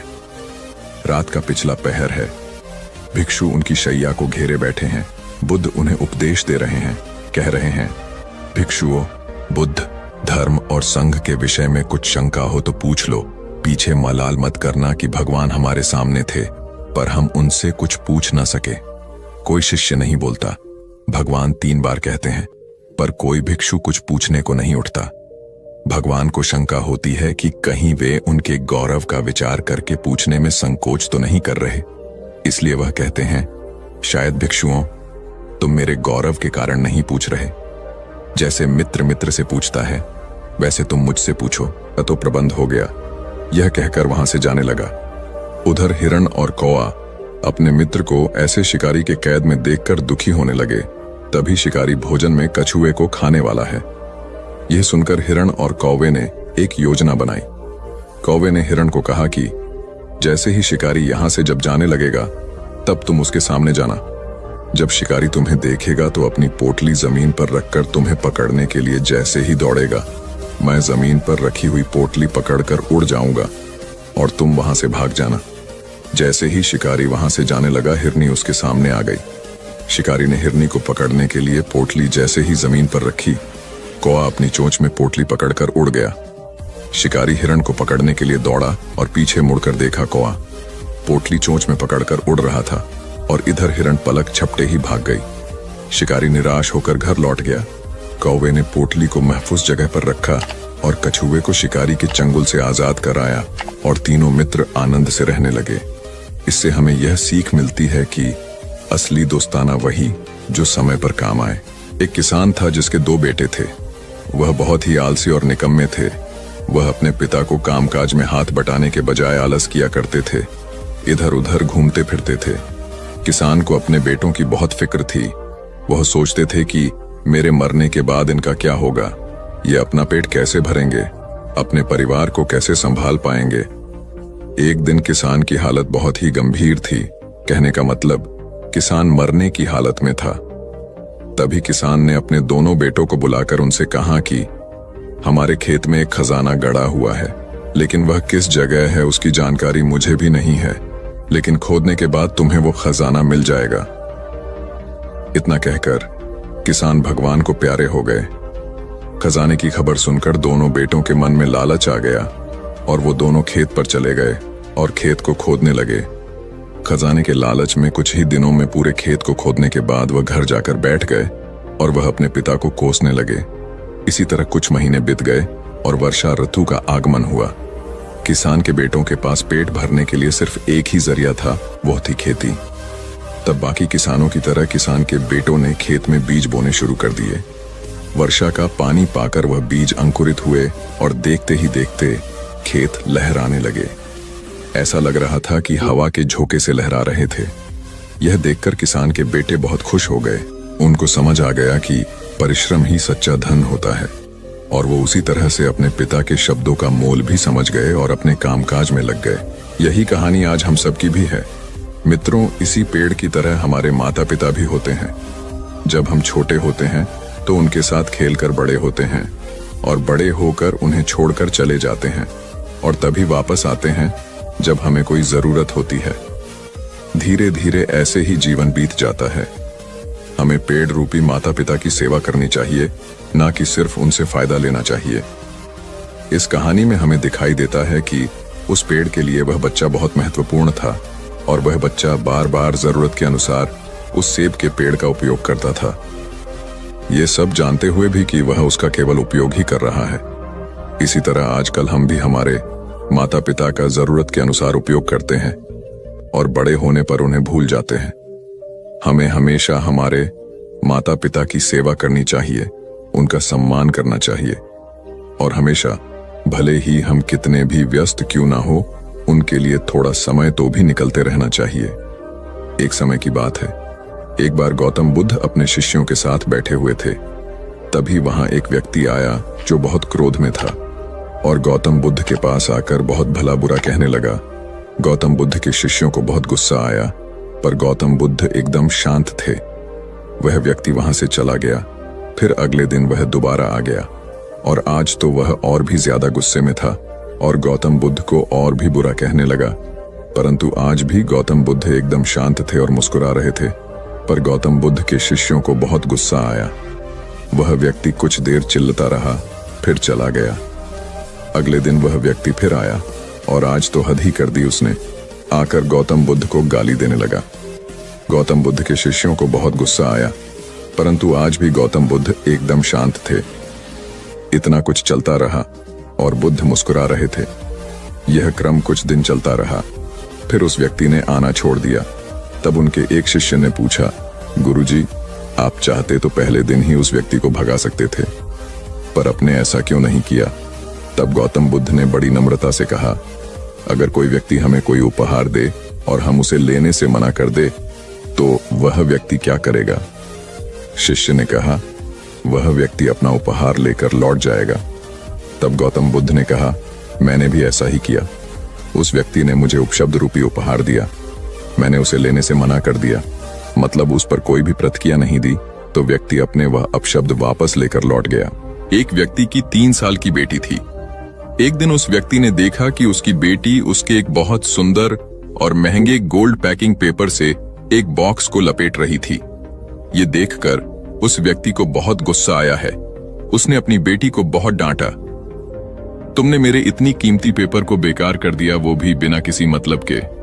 तुम इसे अच्छे काम के लिए उपयोग करती तो अच्छा लगता, पर तुमने एक बेकार से डिब्बे को उसमें लपेट दिया। कुछ दिन बीते, दिवाली का दिन आया। उस व्यक्ति ने अपनी बेटी को गिफ्ट दिया। बेटी ने भी वही सुंदर सा गोल्डन बॉक्स पापा को दिया। उसके पापा पहले तो उसे देखकर बहुत खुश हुए, पर जैसे ही उन्होंने उस डिब्बे को खोला, वह खाली था। यह देखकर उस व्यक्ति ने अपनी बेटी को घूरा और कहा, क्या तुम्हें इतना भी नहीं पता कि किसी को खाली डिब्बा नहीं देते? लड़की कुछ देर शांत रही, फिर बोली, पापा, ये डिब्बा खाली नहीं है। मैंने इसमें बहुत सारे किस आपके लिए रखे हैं। कभी कभी आप जल्दी ऑफिस चले जाते हैं और मैं सोती रह जाती हूँ, तो आप इसमें से एक किस ले जा सकते हैं। बेटी की बात सुनकर उस व्यक्ति की आंख भर आई। एक गांव में एक लड़का रहता था। उसके घर की आर्थिक स्थिति ठीक नहीं थी। उसके मन में विचार आया, किसी बड़े शहर में जाकर वह नौकरी करे। वह कलकत्ता गया और नौकरी ढूंढने लगा। बहुत खोज के बाद उसे एक सेठ के घर में नौकरी मिल गई। नौकरी 6 आने रोज की थी। काम था सेठ को रोज 6 घंटे अखबार और किताब पढ़कर सुनाना। लड़के को नौकरी की जरूरत थी, तो उसने वह नौकरी स्वीकार कर ली। एक दिन की बात है, लड़के को दुकान के कोने में 100 के 8 नोट पड़े मिले। उसने चुपचाप उन्हें अखबार और किताबों से ढक दिया। दूसरे दिन रुपयों की खोजबीन हुई। लड़का सुबह जब दुकान पर आया तो उससे पूछा गया। लड़के ने तुरंत ही प्रसन्नता से रुपये निकालकर ग्राहक को दे दिए। वह बहुत ही खुश हुआ। लड़के के ईमानदारी से सबको बहुत प्रसन्नता हुई। सेठ भी लड़के से बहुत खुश हुआ। सेठ ने लड़के को पुरस्कार देना चाहा तो लड़के ने लेने से मना कर दिया। लड़के ने कहा, सेठ जी, मैं करने को कहा है, बेशक तुम कर सकती हो, किंतु अकेले अपने दम पर नहीं कर सकती। कुल्हाड़ी ने चिढ़कर कहा, क्यों? मुझ में किस बात की कमी है? डंडा बोला, जब तक मैं तुम्हारी सहायता न करूं, तुम यह सब नहीं कर सकती हो। जब तक मैं हत्या बनकर तुम में न लगाया जाऊं, तब कोई किसे पकड़कर तुमसे ये सारे काम लेगा? बिना हत्थे की कुल्हाड़ी से कोई काम लेना असंभव है। कुल्हाड़ी को अपनी भूल का एहसास हुआ और उसने डंडे से क्षमा मांगी। कथा सार यह है कि दुनिया सहयोग से चलती है। जिस प्रकार ताली दोनों हाथों के मेल से बजती है, उसी प्रकार सामाजिक विकास भी परस्पर सहयोग से ही संभव होता है।